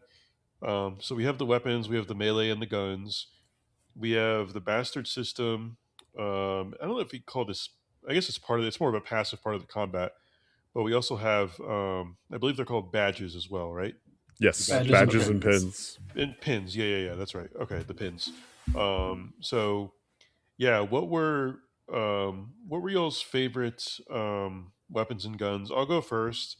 I liked the broadsword. I love just because so many of the enemy encounters were like hordes of zombies. So I loved the kind of the more crowd control, heavy sword swinging. It did a lot of stagger damage as well. Um, you both You're mentioned it. The guns I wasn't really a fan of. I basically just stuck with the pistol because I saw it as a tool to target the weak spots on mhm. the enemies and bosses. So I was like overwhelmingly melee, and I put some upgrades into the guns. But yeah, I was overwhelmingly broadsword and pistol, which I think leaves room for some type of an eventual replay down the line. 'Cause I didn't even buy the fists or the spear. I used the katana a little bit, Oh, obviously. I didn't use any of the other guns either because I okay. um, basically just used the pistol again as a tool because it was the semi-auto. I didn't want to use the shotgun because I didn't. Again, I just stuck with the melee weapon, and I wanted to use the semi-auto of the pistol, just pinpoint shots at the weak points. So those are mine. Well, you guys can talk about what weapons you used, and then after that, we'll go into the other systems. So Uh, go, Sam. yeah, I'll quickly just say I unlocked like it surprised me. I unlocked everything literally by like the end of stage 2, Yeah, which you kind of can buy all surprised of them me. really early, which is good. It allows you to tinker and Yeah, experiment more. that So was fun. I was yeah. like with you. You were referring the broadsword. You were referring to the Star Destroyer, the Yes, the big Star like Destroyer. great sword. Yeah, Yeah, the teenage boy names he gave him yeah, all. Yeah, yeah. I use. It's funny. I use that one a lot too, and I heard a lot of people were not a fan of it online, and I was like, oh, that's my like soul's brain showing. I always go for like the giant greatsword, um, yeah. which this game broadly has a few souls elements wasn't expecting, and I actually liked it a lot. But Yep. um, and that one of those elements, I guess, just being that giant heavy sword, which was really fun to use and knock enemies with. And the Arcadia was really fun. I really liked it as well. Like I enjoyed all of the melee weapons to some degree, and like we said in the caveats, the guns not so much. I used the shotgun the most because it had if you kind of like got crowd control enemies lined up, boom, take a few of the smaller ones out pretty easily. But the Star Destroyer, I especially with the Bloody Summer mechanic, which was just every time I lined like three of those up back to back and did that animation, it was incredibly satisfying. Yeah, the Bloody Summer with the broadsword was very satisfying. I wish that I had unlocked the additional ones before. I just didn't know they were part of that sort of Pac-Man ship game. Remember, I think I Uh, mentioned to you because I was like, "Wait, are these Pac-Man upgrades? Did I have to go in and manually apply them?" Like, no, they're automatically applied. I was like, "Oh, okay." mm. So it took me a hot minute to figure out how that wove into the broader game. But I digress. Frog, what were your kind of your melee and gun options that you went with? I primarily stuck with the main katana for my melee Okay, weapon.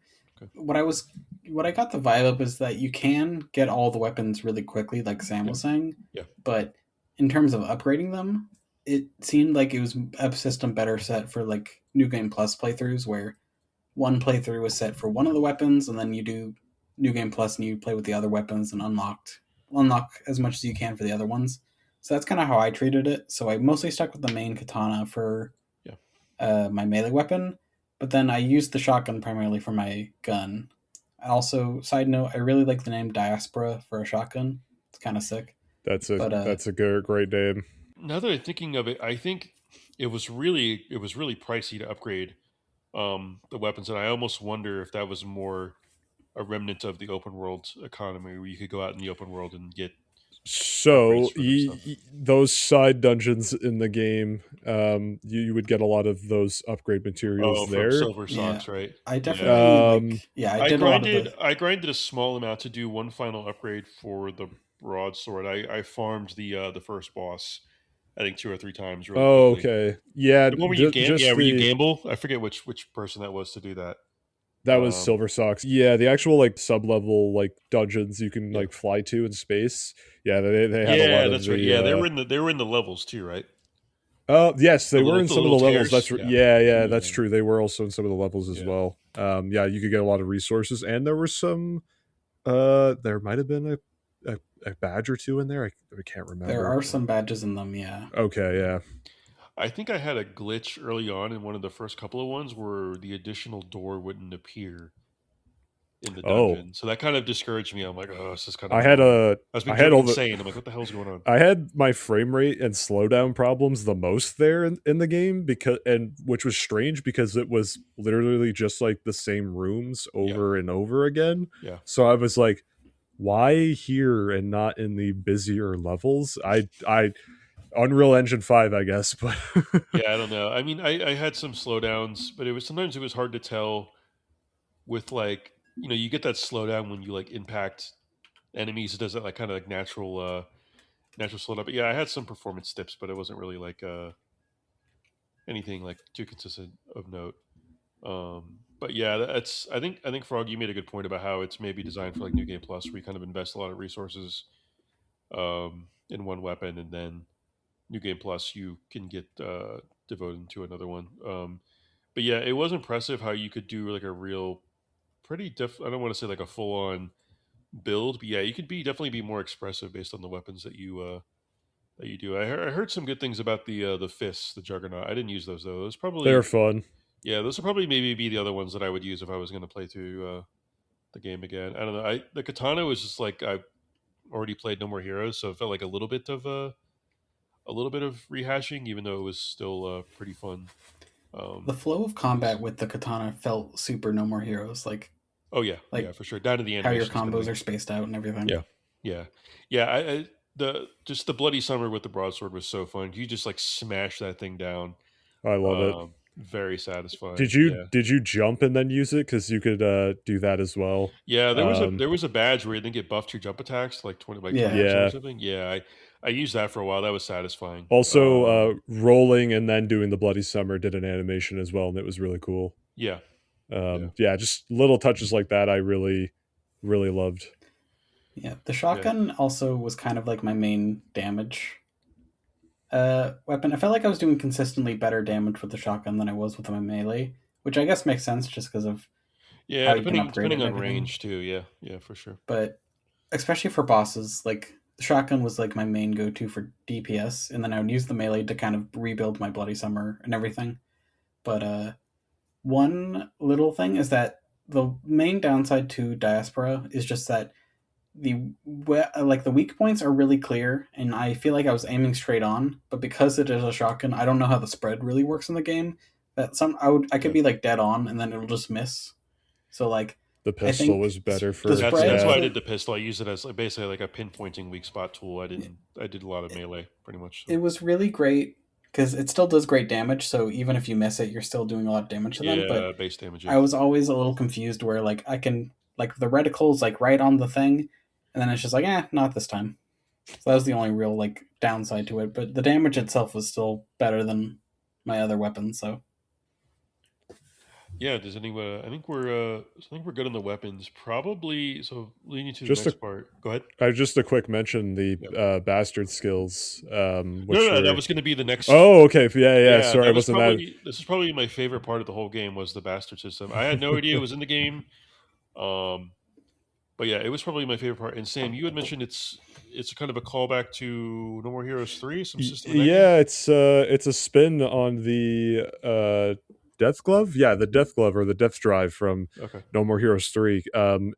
There or it started in Travis Strikes Again, and it developed into a core mechanic of No More Heroes 3 as well, where Travis had these like four ability slots to do to sort of add into the combat, especially when like there was like busy crowd control and stuff. Travis had like a wrestling kick, or like a yeah, he would like jump and do like a dive kick and some other crazy stuff. And yeah, this these bastard skills were sort of a new implementation of that, and I really like that. It was just because my my favorite my favorite one I got like almost immediately was the bowling one, and just using that to like mow down a bunch of enemies and getting that bowling sound effect. I was like, this is I was like, you really won't find that in like any other game. Just insanely fun stuff like that. Yeah, this like I said, this was probably my favorite system in the whole game. I think because generally speaking, in any games, I love the mechanic where you like send out minions to do Yeah. your bidding in games. Like when I play Diablo, I love playing as a necromancer because that's basically all you do is just send out minions to do your bidding. And yeah, it was always fun. It was almost like I would say farming sim is probably uh, It too was a farming expansive of a little mini word, game. but yeah, it was fun because you go back, you get the seeds because and then you're not quite sure what bastards are going to produce, and you go to Luna to I forget the exact name. She like processes them into basically telling you what they are, type Mhm. of seeds, and The Bastardpedia. yeah, the bastard peas. So you go in and you plant them. And I think this is another remnant of the open world. You have to wait 10 minutes to do them. So I'm thinking like that was maybe a thing from the open world where you go in and plant them and you go do open world stuff and come back because it was kind of That's a annoying. good point. Yeah, because there was the You option could to pay. accelerate. Accelerate was Yeah. always way too expensive. I'm like, I'm not doing this. Oh So yeah. I would just go run off in the other parts of ship and talk to people. But so Sam, you mentioned the you love the bowling one. I don't think I ever actually got that one, to be Oh honest with man. you. Yeah, that But was a fun I one. was pretty satisfied. I of course got the healing one, which was the healing spire. Yeah. That's probably the one I used the most of because that was I especially used it a lot when I didn't have a lot of pills to use. I like it a lot because another thing with games is I don't like using items during battle. Like even in turn-based games, Yeah.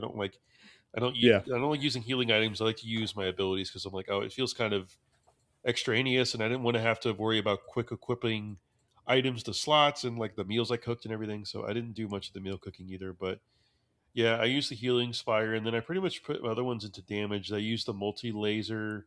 I used the sentry cannon a lot.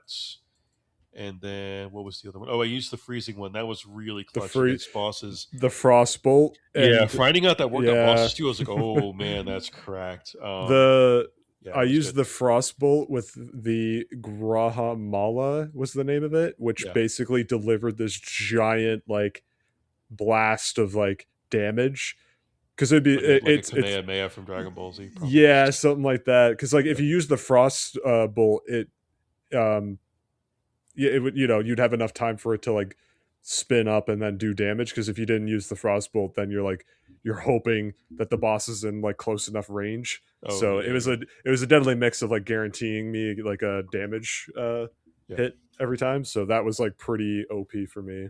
yeah. Frog, what were some of your favorite bastards besides us two, of course? Whoa. I mostly used Healing Spire. I forgot a lot of the names of them. It was kind of like a Yeah, tornado. I have the wiki up. What can you describe? I can identify them if you It's kind describe of them. just a tornado where it's like a lot of spinning in place. It's good for like consistent like DPS, kind of for groups. Yeah, yeah, or it does like the chip damage. Yeah, I'm trying Yeah. to see I which used one. the Electric Shock one It's just called for Green quick Tornado. damage. Green Tornado, yeah, electric shock. Um, yeah, did either of you use the Steel Jobs one? I was always curious about that Yes, one. Did you? yes. That was the one that just took seeds, right? Yeah, yeah. Because I was Yeah, always yeah. like, That that's one. like if you want to take a Yeah, little bit more of a risk and not, take a slot from like a healing or a damage dealing one, that would be one where you're. I yeah, I started using that one and I think Nosferatu because I had got enough healing slots that I didn't need to really I didn't ever have to use the healing this healing spire one again because I had enough. Yeah, if you have enough pills, you can. I also really liked. I should have used it more. Was the pulse mirror where you create a barrier Yes. around yourself, but it Hmm. return any damage that you received is returned to the enemy. That one was really clutch. Yeah, it added a wrinkle to the combat where you have to have an extra presence of mind beyond just like hack and slash. And you mentioned it too, but Nosferatu was really clutch, especially in mobs of enemies. You just watch your blood meter just go Hmm. consistently up without having to do any damage. That was super clutch. This this is the second game I've played like new game in the last couple of months and that has used blood as like a central mechanic, the other being Ninja Gaiden 4. It's like having some sort of bleed mechanic to do like incredibly powerful moves with it. I was like, that was a funny coincidence. Yeah, Blood is popular in games right now. yeah, they do be. Yeah, they do be loving the blood. Yeah, and even some of the the kind of dismembering and blood spray did remind me of No More Heroes as well. Now that I think of it, Hmm. I loved fusing the bastards as well. One thing that threw me for a loop for a second is that when you fuse two of the exact same type of bastards, like it would show you like the upgraded version. Like, oh wow, I can get like my healing spire. I think was like level 40 something across the board. I think I upgraded it like twice because of all the healing spires. But what threw me for a loop is that when you fuse the bastards, it produces a seed, so you have to replant it again. Yeah, Because so I was expecting to see the bastard. I'm like, wait, did I just lose my bat? Like, what happened? But You watch them one eat the other. yeah, and I'm like, oh, it's a seed. I have to replant it. I was like, oh, yeah, okay, that threw me off. Like, it feels like yeah, a really like pointless step, given that like you don't even have to wait yeah, for like the cooldown time this time. It's really just you have to replant it and grab it again. So like they probably could have just like avoided that step, but yeah. But yeah, there was 21 bastards total. I think I got. I'm trying to think. I think I unlocked like. I think I missed two. Yeah, I think I have like maybe it's only like 4 or 5 that I see that I didn't get. Weekend Flower, I don't think I get. There was another one. Mick, I can't even pronounce this word. Mictlanteculidy Yeah, sounds like an Aztec word or something. creates a wormhole below enemies Yeah. within range and teleports them to Romeo. Upon teleporting, enemies take damage or knocked down. I think I got that one, but I didn't get Weakened Flower. I'm not sure. Or Mm. no, no. oh, I used Okay, oh I yeah, that didn't was get the other that one one. I So used. I used Weakened Flower. yeah, sorry, Weekend I didn't Flower. get this last one. Okay. Okay. Yeah, and I don't. I didn't unlock any additional plots either. I only had the two. To be Oh, honest I with you. yeah, I upgraded the whole farm. Did you? Oh wow, you had like 8 of them. Is that the Yeah, max? yeah, just so I could Wow. Yeah, you were plan it farming. once. Going But full also, Stardew Valley in there. it was one of the yeah, it was one of the trophies as well. Ah, okay. Yeah, Where are you at, by the way? I think they fixed the trophies. What's they your fixed the progress? trophies, so I just need Did you like confirm they six. auto popped for you? Three of them did, so I have to Okay. go collect some more stuff. But I think I have like six trophies left. Okay. Cool. Cool. Very nice. Yeah. So the bastards were fun. Um, the pins. I'm trying to remember which pins I used because I didn't really focus that much I had on them.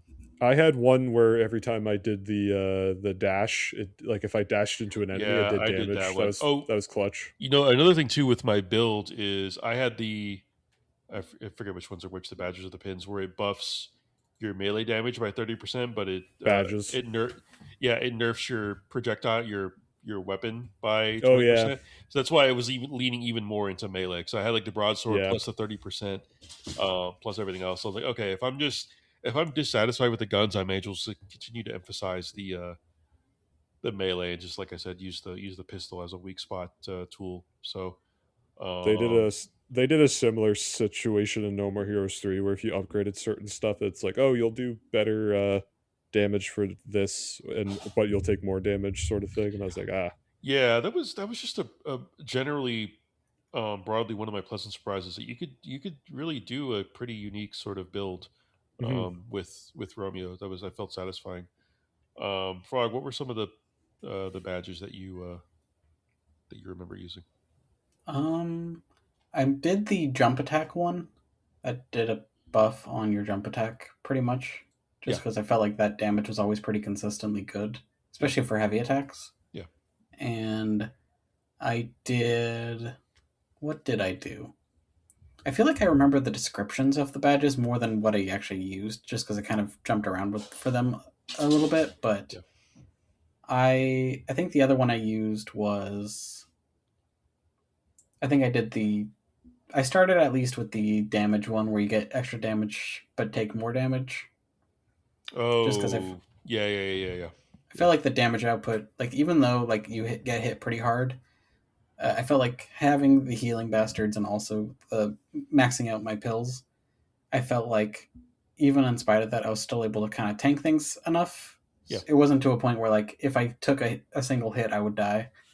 So I felt like it Yeah, was a worthy trade off for that. some of the enemies did feel a little bit spongy, even with like my big broadsword that was upgraded um, quite a bit.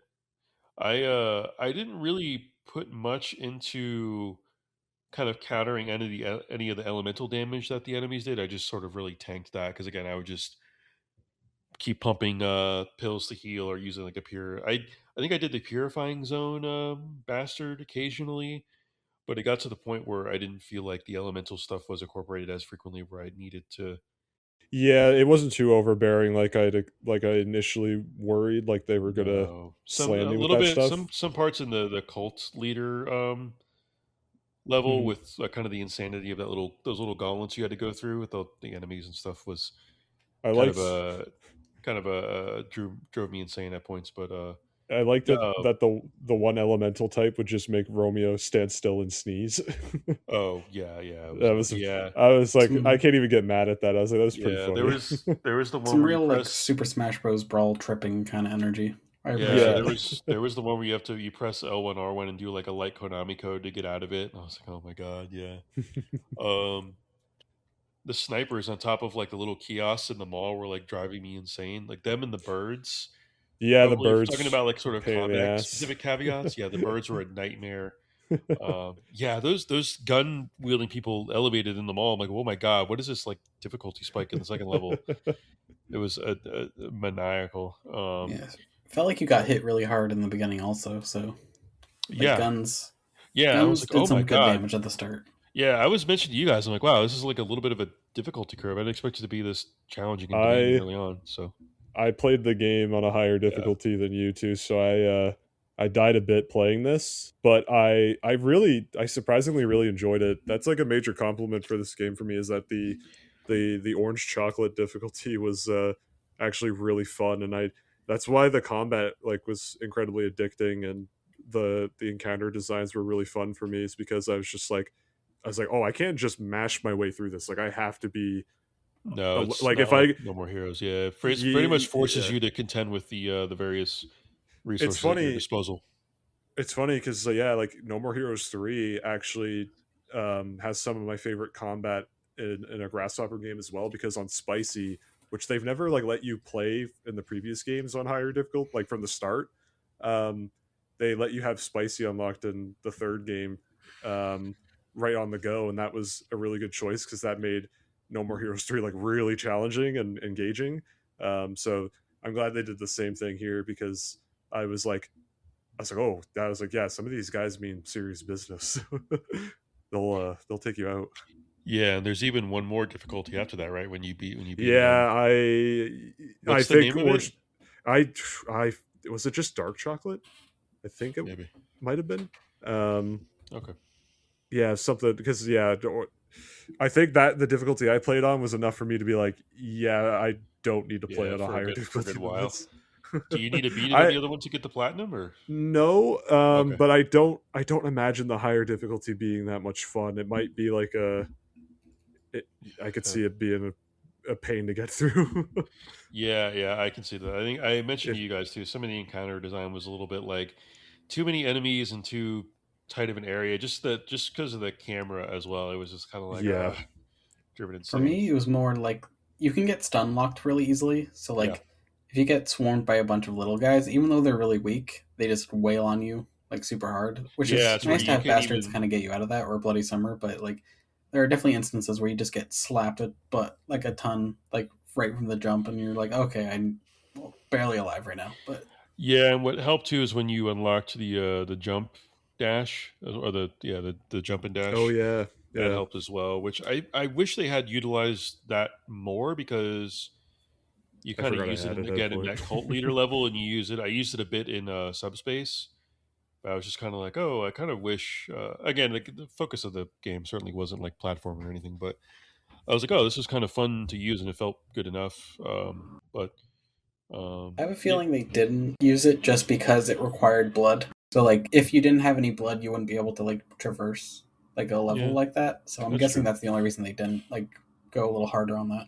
Yeah, maybe again, maybe they would have used it more in the original open world conception of the game.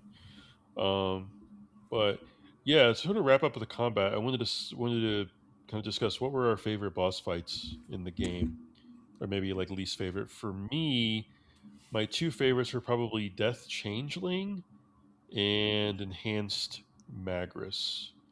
And my least favorite was probably Enhanced Phantasm. So Uh, go Go ahead. to echo you, those were my two favorite boss fights Oh, as great well. minds, great minds. Okay. Least favorite, and this is because I played on the highest Oh, the difficulty. latest one, the last one. The last one Oh, it's was just my complete least meme. favorite. I spent a whole hour on that final boss fight and was like cursing up a storm, and Yeah, I was like, what? I just was a like, what do I? complete troll. Just a I complete was like, troll. oh, I cannot tell you. I have what is it? The boss fight starts with, "I am the last of the famous intergalactic naked." I'm like, okay, I get it. I Got a don't need to hear it every time. Yeah. I It liked was. Oh, I this. liked the spectacle of that fight, but like there was just one move. You can yes, yeah. The The one one move. move where I'm like, Yeah. if I was playing on orange chocolate, I probably would have been like, I'm gonna come back to this because like It was like brutal. before I figured out how that move really worked, I was relying heavily on the roulette wheel revive on that fight. Yeah, I was too. I was just You tanking wanna that you wanna big time. you guys wanna know something? Yeah. There's no roulette wheel revive on orange chocolate, so I didn't know Yeah. that was a thing until after I Yeah, beat the game. yeah. If I was playing on Yeah. orange chocolate, I definitely would have been raging super much harder. But like, Yeah. Needless to say, I timed the revive on the wheel spin perfectly, so I was getting it like pretty much every time. yeah, it's just that one. It's just like I felt like I was getting in a good rhythm with that fight, but then when that one move came up, I'm like, I don't know how to counter you yet, and then it's just like an instant kill. It's So just I'm like like, all right, here's an atom bomb, and let's also make here's the whole floor turns into lava as well. Like, oh cool. Well, I don't know what to do. yeah. It's like Yeah. you have to just. I think what you have to do is you have to destroy like one of the like sections that surrounds it, just so like the blast doesn't go in that section. But Okay. like you don't have a lot of time to react to it. So like if you're caught mid reload, you're Yeah, kind of yeah. screwed. So I'm like, okay, if I didn't have the revive section there, I would have been like losing my mind. But I like the boss as a concept, and it was like this is not what I expected the last boss of this game to The look like. stage was But really cool. yeah, totally. It was like a intergalactic disco stage kind of like it's pretty trippy. Yeah, I didn't Also, even put that as my least favorite because I'm like that fight was such a meme to me. I even have it in my notes here. My note on that fight It, is like I don't even know, man. Like I don't even know what it to. just it took me the longest, so I was like that's and it was those some of like even the projectiles it would shoot. So if I got caught, that was why the guns were one of my caveats is because but switching between the guns and then running was not super smooth. So if I got caught like reloading or trying to stop withdraw my gun and start running, the projectiles would like stun lock me and I'd be instantly dead. And I was like, oh, you got to be kidding me, I got to start that yeah, over again. since I was using Diaspora, I had to really time my reload super hard on that fight. Like Yeah. I had to like dash away during that projectile move, and then like right when the like projectiles start coming, I have to reload just because that's how I have to get my DPS in. So like I definitely feel your pain on that one. Also, in terms of Yeah, my favorite fights, I'm gonna just give it to Death Changeling and Parabellum. I just like it felt like the most like straight up box and brawl like Yeah. one v yeah, one like it's why I like No More Heroes so much of just how much of an emphasis on 1v1s there are, whereas a lot of the bosses are kind of big chunguses. And even though Death Changeling and Death Changeling Parabellum are chunguses as well, it felt like the moveset of them felt the most like a 1v1 fight, whereas there was a lot of AoE or like just a I don't know. I felt like the aggression of Death Changing was refreshing, so I'm I with got you to give it to there. them. yeah. Uh, Death Changing was having like a temper tantrum the entire time. It was cracking me up. Also, the I music for that fight is sick, but Yeah, mhm. The music in Enhanced Phantasm was awesome. It was like this hardcore like I don't even know what to call it. It's like a really like hardcore punk like electronic yeah, song. It yeah, was yeah, really cool. Very yeah. much my vibe. I was not a fan of the whole like escalator thing. I was like, That's oh fair. no. That was That's another thing fair. too. That second level with like between like the snipers, uh, the guy like elevated snipers and like the boss fight. I'm like, oh no, am I like not gonna like this game? What is going on? But thankfully, no. It was everything else was pretty much like an upgrade from that. Enhanced Magris is probably my favorite, like overall, like design of. That thing was yeah. The design gnarly. was Yeah, it sick. was gnarly. Yeah, I was like, okay, I this loved rules. Yeah, absolutely gnarly, gross looking thing. I and love it. Death Changeling Parabellum was the one with like the knife arms, right? If I remember. Yes. Yeah, Yeah, that was a cool design too. So yeah, even though it was like kind of like a lot of them were broadly like big Chungus designs. They at least differentiated themselves enough to where um, we can remember them. So I really enjoyed the boss fights all for the most part, besides the yeah, final one.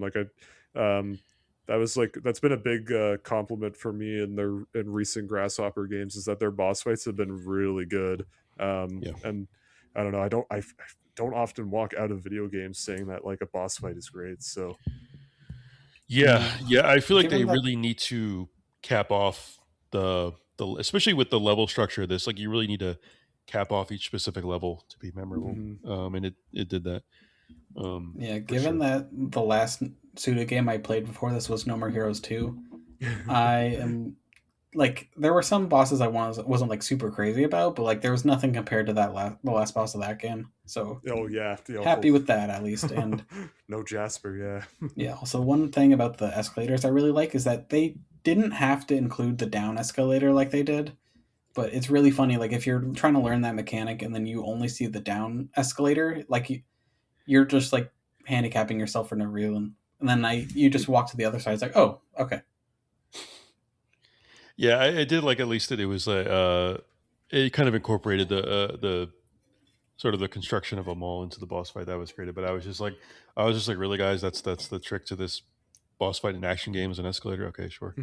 Um, but no, I think that no, the boss fights overall were satisfying, even if like the designs at times weren't like the most inspired. And like I said, I was spoiled from No More Heroes 1 and 2, where you kind of you encounter these like WWF heel personality types that waxed monologues poetically. But no, the fights themselves were satisfying. So that's the most important thing.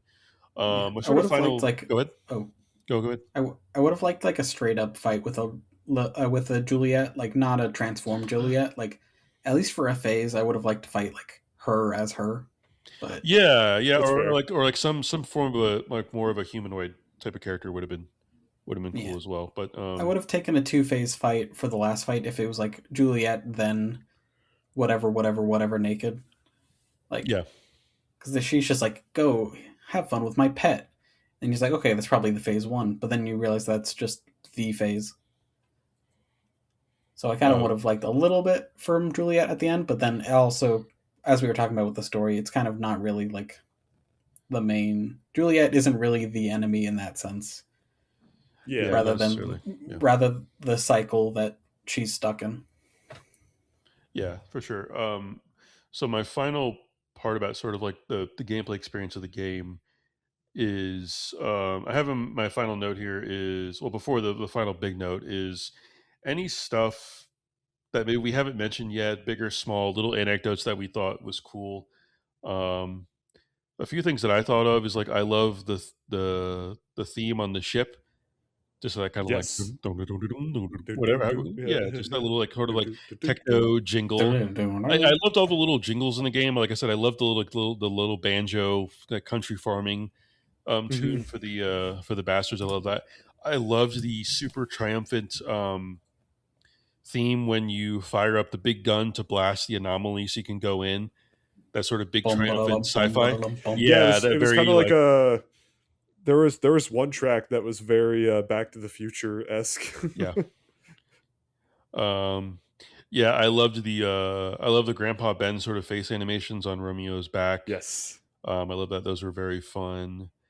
I'm trying to think what else little things that we didn't mention yet that I really I enjoyed. I got can't. I got a big one that Yeah, kind of go ahead. unexpected. Yeah. The rap song, the music video segment.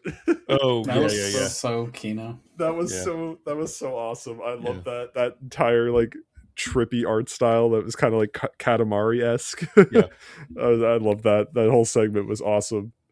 yeah. That was like I was like, wait, is this like it's like almost like the end of the game? I'm like, what is going on? Yeah, I did love them. Like I did like them playing like almost like the main thrust of the credits, like in between chapters. I loved the little philosophical lines from their the voice I Yeah, picked up on was the social media guy James yes.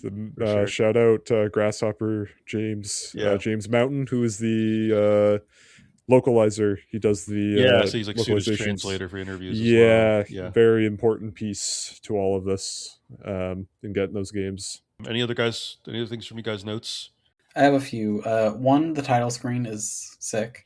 Oh yeah, the aquarium. Yeah, Yeah, Yeah, that's I right. love the love that. aquarium, and then also just like I appreciate the style of rap in the title screen specifically, just because it's a lot less like I don't know. It's like a low key. It's low key, and also like the flow is really unique. Hmm. So I was just like, this is not what I expected for the title screen, but I really dig it. Similarly, the rap song that Sam had mentioned, like it seemed like they like the rap that they were like inspired by for this game. I appreciate a lot because it's not super contemporary in some areas, but I just dig the different musical styles for throughout the game all around. Like the battle theme is a banger, of course, and then a few other things I really like. All right, you go first, Sam, because I had something on Okay. the tip of my tongue, but I'm losing it. Yeah, no, I'll fire off a couple or a few things. Romeo's later outfit, throughout like when he gets like a new helmet design and some changes to his aesthetic, he kind of resembles kind of a common rider like Ultraman design. Yeah. I really liked the touch on his face, like his like mouthpiece as well. Very cool. The eye turned red as well and kind of like hollowed out. It was really love that. What else? What else? What else? The save station. I really love that Romeo's like stuck his face into it, like it was almost like a Videodrome reference. Yeah. And the actual save station screen I learned on Blue Sky was the I don't know how to describe the style of like the nurse and the image, but I guess it was a reference to an old Japanese video game, and it was one of the first Japanese video games that was one of the early type of games where the goal was to get the woman undressed. Oh God. So it's That's a sick. very obscure reference that they put in their Teenage. game. Always a teenage boy. That was definitely like Suda was like, I'm putting this in. Yeah. The guy that sold items in the shop I should have mentioned earlier is Shiriobu from the 25th Ward. Yeah. One of the main characters from that game. Hilarious seeing him there, and I love that the store layout was the 25th Ward like UX. Very cool. Yeah. Master Gita is the tutorial screen guy that with the afro. He's from No More Heroes 3. He's Travis's like tutorial guide as well. I love the interstitial segments where you got the homage to the London Calling, the Clash Yeah. album cover Yeah. art. Yeah. The One of Yeah, cover my yeah. album art. Yeah. yeah, one of my favorite albums. So that was like I adored Yeah. The that track was piece. the track is a banger too. That was also a banger track, and Which reminds me, Grasshopper released the OST somewhere. awesome, Facts. awesome, yeah, that's So awesome. I I can need use to it for this episode. Thank you. obviously again all the flavor blasting of like every menu in the game, like everything's different from the save station to the upgrade. Like the Pac-Man mini game obviously we was insanely charming and cool. I love that. Just like just little touches like that that just kind of make things go the extra mile, right? Where every other game has like a really boring skill tree. They're like let's make our skill tree just Pac-Man, like why not? So Yeah, yeah, it was great. very cool thing there. And the very first boss, every day is like Monday. I believe that is a reference to the Morrissey song Every Day is Like Sunday.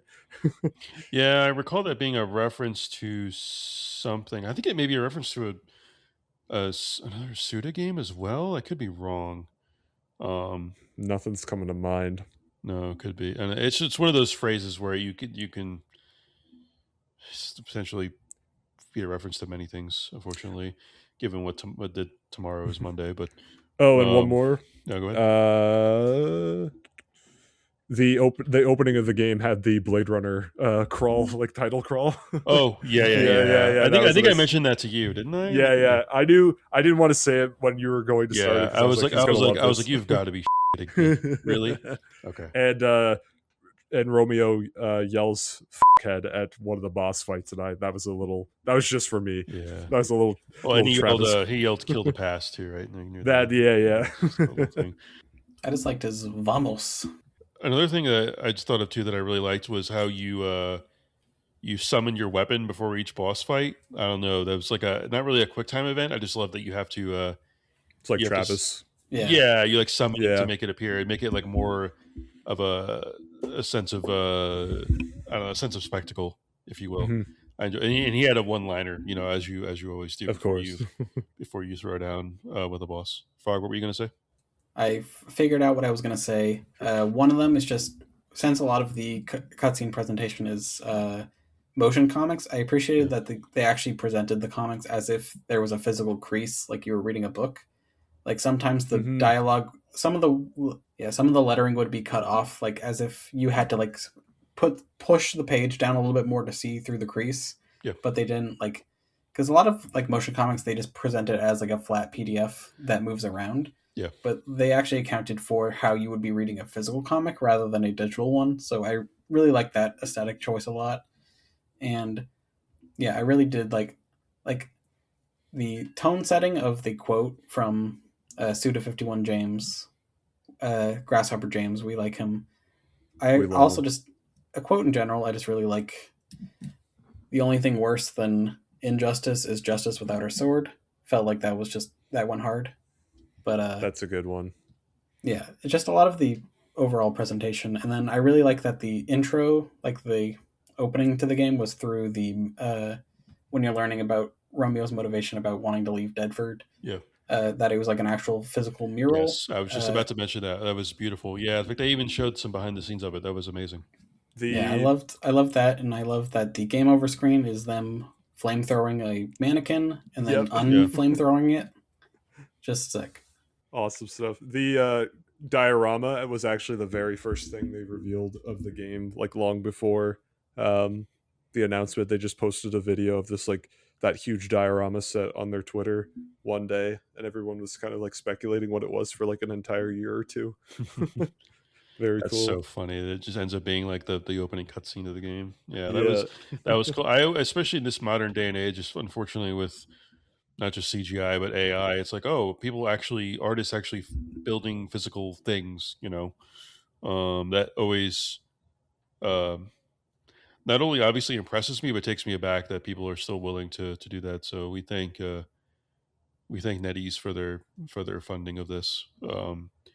Much appreciated. And was there anything else? I can't think of anything else. Kind of on that note about mentioning NetEase and funding is my final thing that I wanted to look forward that I wanted to mention was I think it's beyond just the game itself that we enjoyed playing. I think it's kind of naive and myopic to just look at the game in the studio and say, okay, that was a good game that we enjoyed from a studio that we've liked for a long time. Is I want to kind of take a step back, take a wider angle, and look forward at kind of what's next for Grasshopper. And I also kind of want to talk about how we need to support not just smaller devs like these, but even smaller devs. Like the games that I mentioned earlier, like Far Far West and Replaced, and the Hollow and stuff. Is that um, so? Looking forward for Grasshopper is that Sam mentioned that Suda. He is always kind of sly and cheeky. He has basically all but confirmed they're going to release another game this year. I think there's a lot of speculation that it's going to be some sort of a remaster or just maybe even just a straight port of one of their older games that didn't release in the West.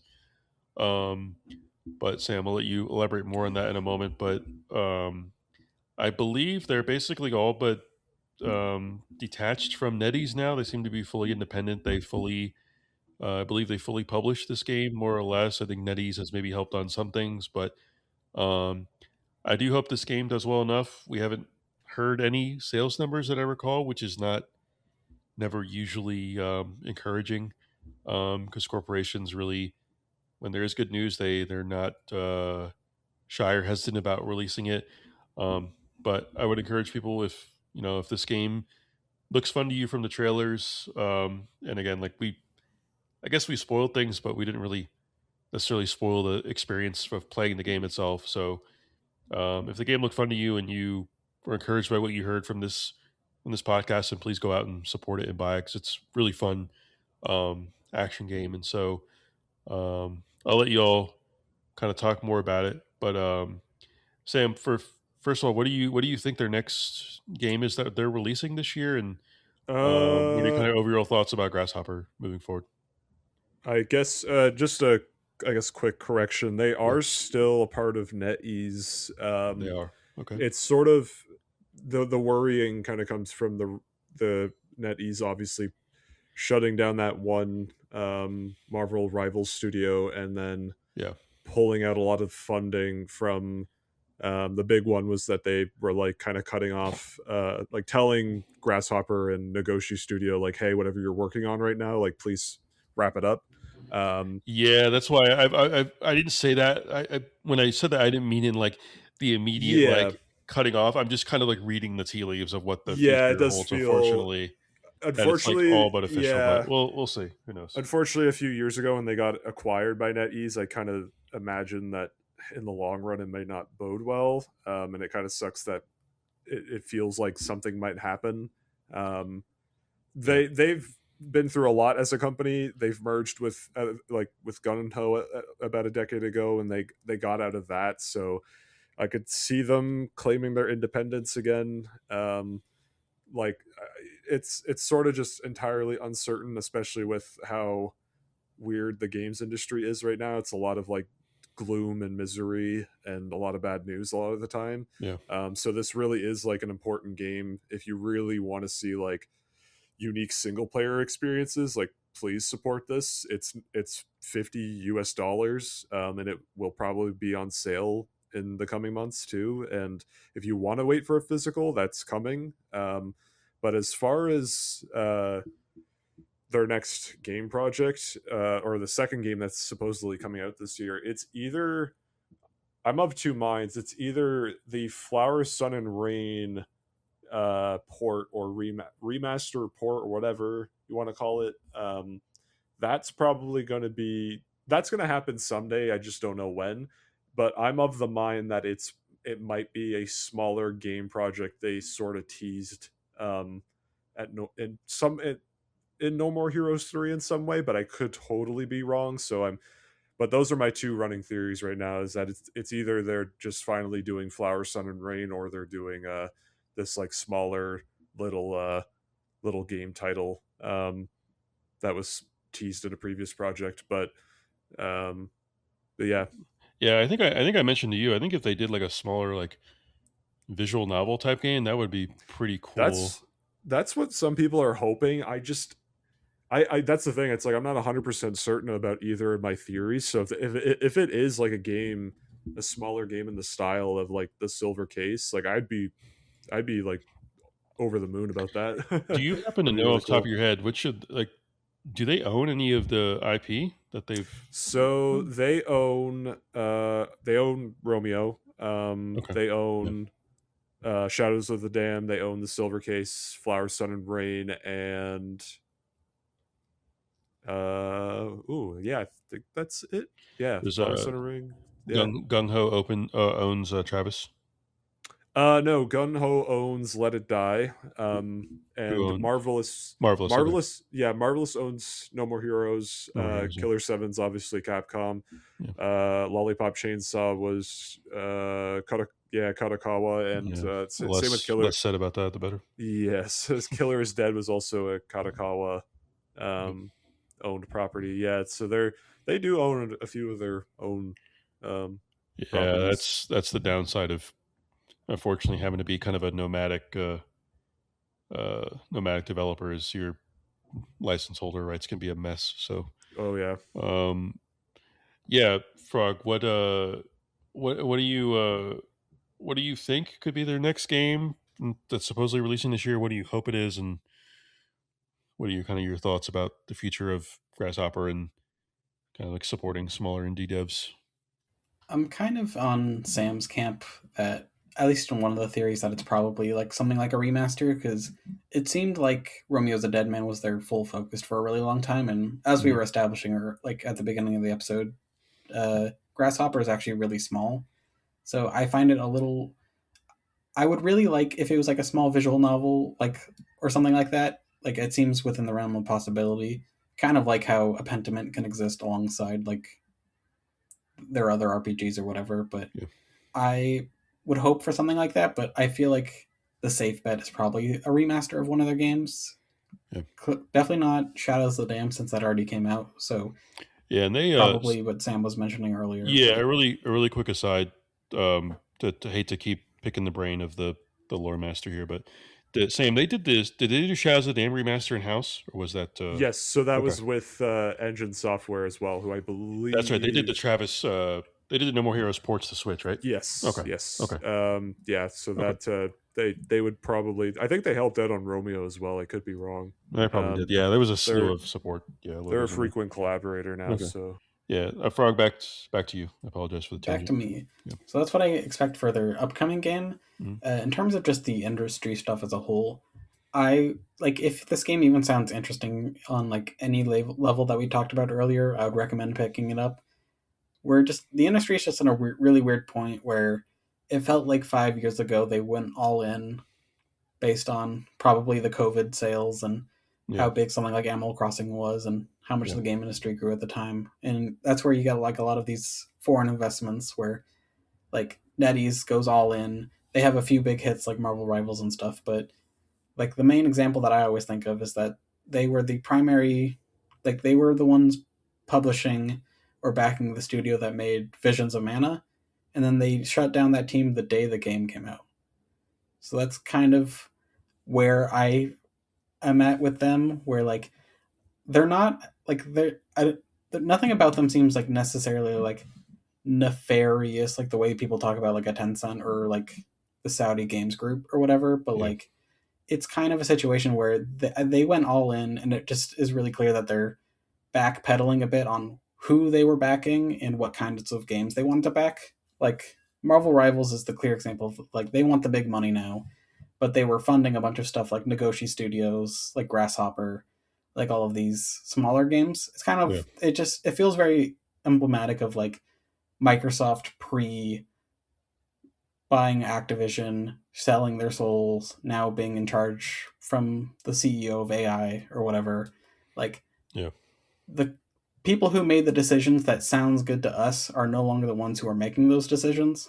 Like in this case with NetEase and this or like Microsoft, like I was mentioning earlier. But like Yeah. it just that's why I want people to support games like this because I don't know who in this industry right now would be able to fund something like a Suda 51 game or a Grasshopper game. And like I want to just make sure that a studio like them continues to get support, continues to get funding because I just want people to see that there's enough support for the studio and there's enough interest to be able to greenlight their next game. And I just want to make sure that game studios like Grasshopper are able to continue doing what they're doing uninterrupted.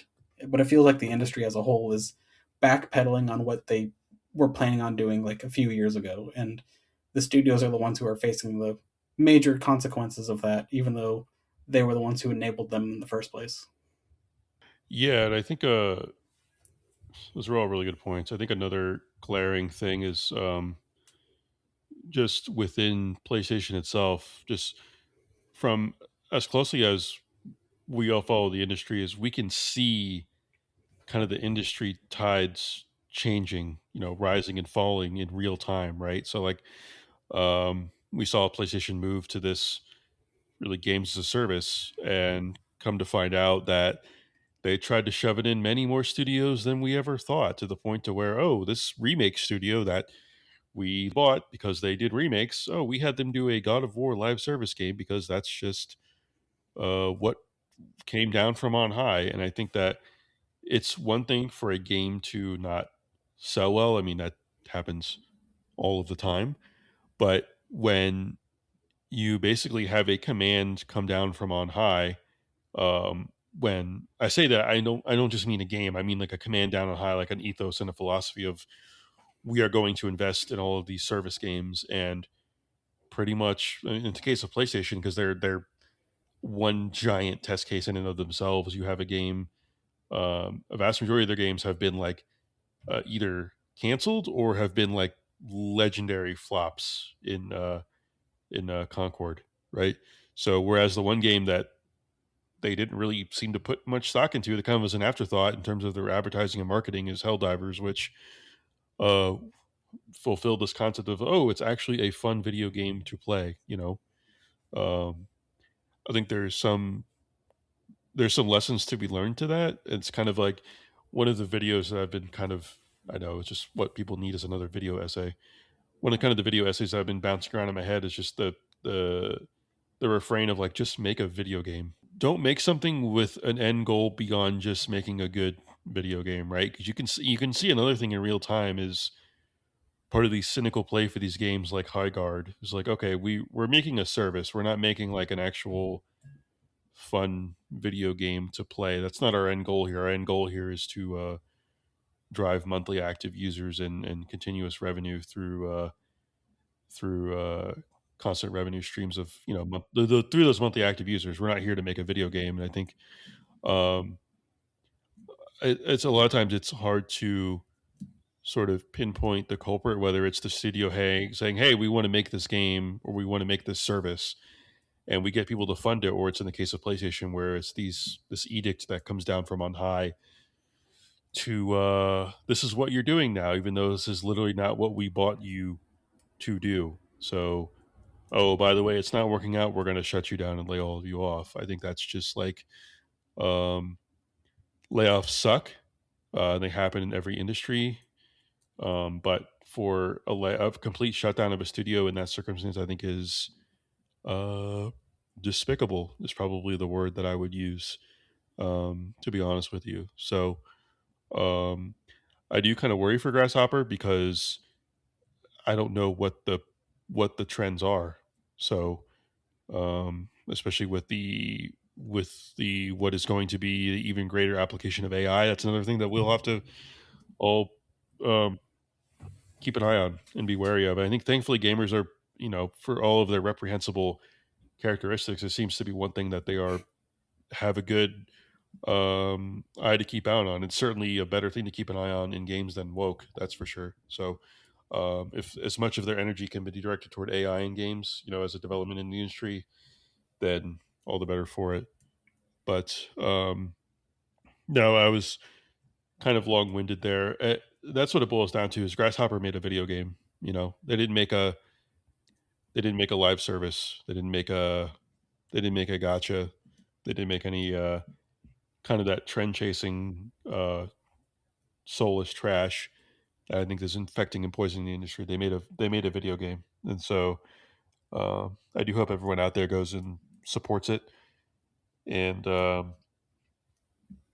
yeah, I think that's kind of, I don't know, I'd say that's all I had to say because it was rather long winded. But Well said. anything else that you all wanted to Uh, mention? just want to say, even with all the caveats, this game kicked ass. I loved it. Yeah, it was fun, very fun. This is the only kind of only only a kind of game that a studio like Grasshopper can make. They're one of my favorites. Love Suda 51, love Ren Yamazaki and everybody there.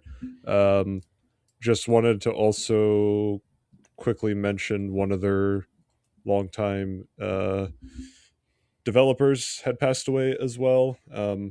I should have pulled up the name, which I'm Yeah, I did like the touch at the end that was dedicated to him. So that was a yeah, nice touch. I Yeah, should he have worked pulled there up for what, 19 years, I think they said. 19 years. Yeah. I feel really bad for not pulling up the name before saying that, but Yeah.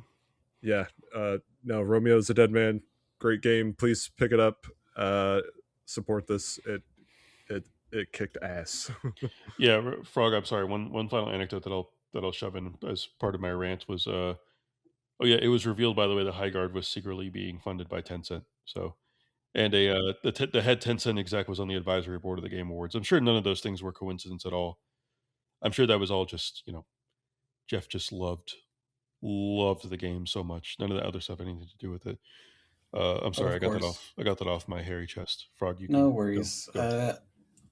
In spite of all the criticisms we did levy at the game, I think it's important to still play games that, like, I think there's too much emphasis placed on the perfect game, or like Yeah, there is no we're perfect game. we're in such like a discourse of like, if it's below like an 80 Metacritic, it's shit.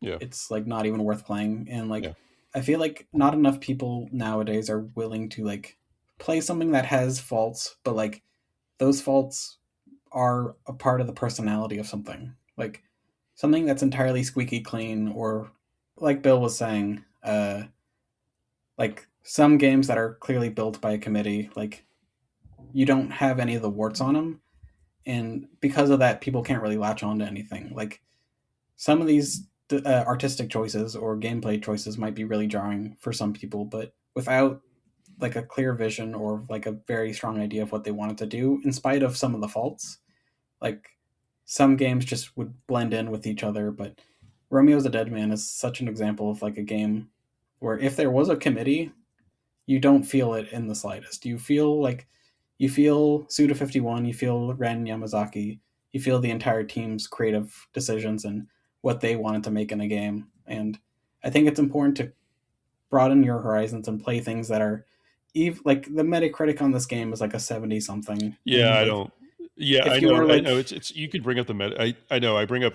I'm sure you brought it up too to like make fun of it, but it's like any game that I like. Like I loved. I mentioned earlier. I loved Pipistrello and the Curse Yo-Yo. I have no. I think I yeah. usually have a ban on Curse. I don't give anymore. I don't fucking care what the Metacritic Yeah, is like it's on just that such a game. You know. non-issue. It's such a non-issue for Yeah. me, but in a discourse where so many people just care about the number or care about Oh like yeah. a certain like level of quality. Like I think it's important to explore the whole gamut of like, if you just don't base a game entirely on the number, Yeah. like you'll miss out on so many great experiences. And you might be a Suda fan the whole time, but if you get scared away by the low number, like you might not really notice it. So I think it's just important, like Poot was mentioning, to treat games as games and not treat games as products that you consume. And just any flaws that might apply to someone could be like endearments to other people. And I think this is a perfect example of that. And I just want more people to just broaden their horizons and play games like this. Yeah. Really quick, Sam. One more. A couple things. Is Sorry. one is. Go ahead. Oh no, just the developer who passed away was Tatsushi Fujita. I didn't have the name on for some reason in my Oh. notes, so I quickly dug it up. Yeah, that's good. Yeah, But I'm glad. rest in That's peace. another. That's another thing too. Is like if some developer died at one of these big um, corporate entity games, so they're not gonna get a shout out. They're not gonna get a tribute to and stuff. But one thing I want to say is that Frog mentioned like the Metacritic is that aside from like the thing that scores are dumb, which I try my best not to do scores and anything. Even if I did like do like video reviews of games, I wouldn't score them. I don't. That's dumb. I had enough of scores in school, so like the less amount I can be exposed to that, the better. Um, but the funny thing about like OpenCritic and Metacritic is that if I went to someone like Sam Frog, one of us was telling each other about a game, and you're like, "Oh, that's a good game. It's a 7 out of 10." Like, "Oh, that's a good game." Good game. Maybe even very good. 'Cause 7 is virtually into the 8 territory or whatever. But if you go see 7.0 on Metacritic or OpenCritic, you'd think like, oh, that game is bad. You know, Yeah, like they make it it's yellow as like, oh, we're getting in yeah, some murky they make it territory. It's yellow. like, Yeah, exactly. Yeah, whereas like if you got a C in school, it's like, oh, good job, you passed.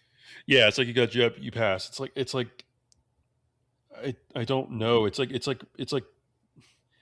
giving a human. It's like giving human beings numbers, and like we already did that like decades ago. That didn't end well. Jesus. Okay. Um, Yeah, it didn't end well. I think video games too. This kind of boils down to is I'm more motivated now than ever to do a video on this. Is that video games? Yes, they are based in like software and coding, but they are like any other type of art in that they are at their core, whether it's music or movies or whatever video games, they are human expression, and that's what this game leads to me in all of its various references and the way it conveys ideas and mechanics and systems on the screen. They were all forms of human expression, and like since they are human expression, they are extensions of us as human beings, and we human beings are very much imperfect, except for like I don't know, Dolly Parton or like Anya Taylor Joy. All other human beings are imperfect.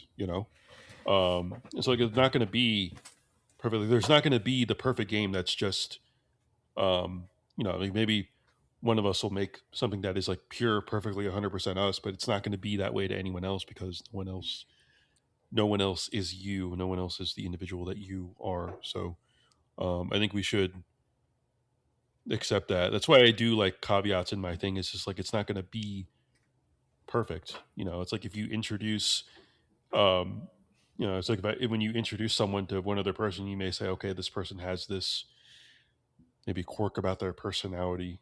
Don't say this around them. Don't say that around them. Whatever.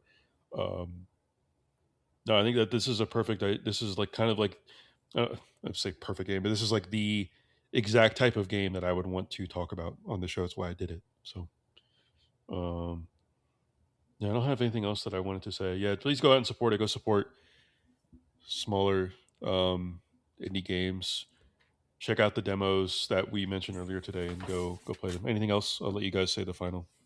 Punk's not dead. Punk's not dead. Punk is in fact very alive, even. Very alive. Very alive. Okay. Go buy Romeo's a Dead Man. Go buy Romeo's a Dead Man. Yeah, we went over. Go buy Romeo's a Dead Man. Yeah, I always joke about the hour. I always joke about the time that I want to shoot for, but we went over like an hour. Okay. Yeah, it was great chatting with you both. Anytime honor. I have people on the show, it feels like sort of like catching up in a sort of way, but no, it was good. I'll definitely look to do something else with y'all in the future. I think you guys always know this, but you're always open to shoot me suggestions for episodes. Hell yeah. The next one I plan on doing. Well, go ahead. Oh, I just said I'll be there for anything. Yeah, and like I said, feel free to recommend me something, any type of game. I'll play it. Let's return for the second Grasshopper game this year. Yeah. That's why I'm kind of hoping it is a VN. Like I don't think I've really done like a virtual novel, anything really close to that. So that would be cool to do. Part of why I did the show is like it's been a learning experience in the journey for me. Like I've played so many different games I've never played before, and learn about people's tastes and what makes them tick. So, no, yeah, it's great to chat with y'all as always. And happy to be a part of this. Yeah, thanks for having me on. Oh yeah, anytime. It's always a pleasure. Yeah, and I've been out of drink and water for a while, so we'll call it there, and we will see you all next time. Boop.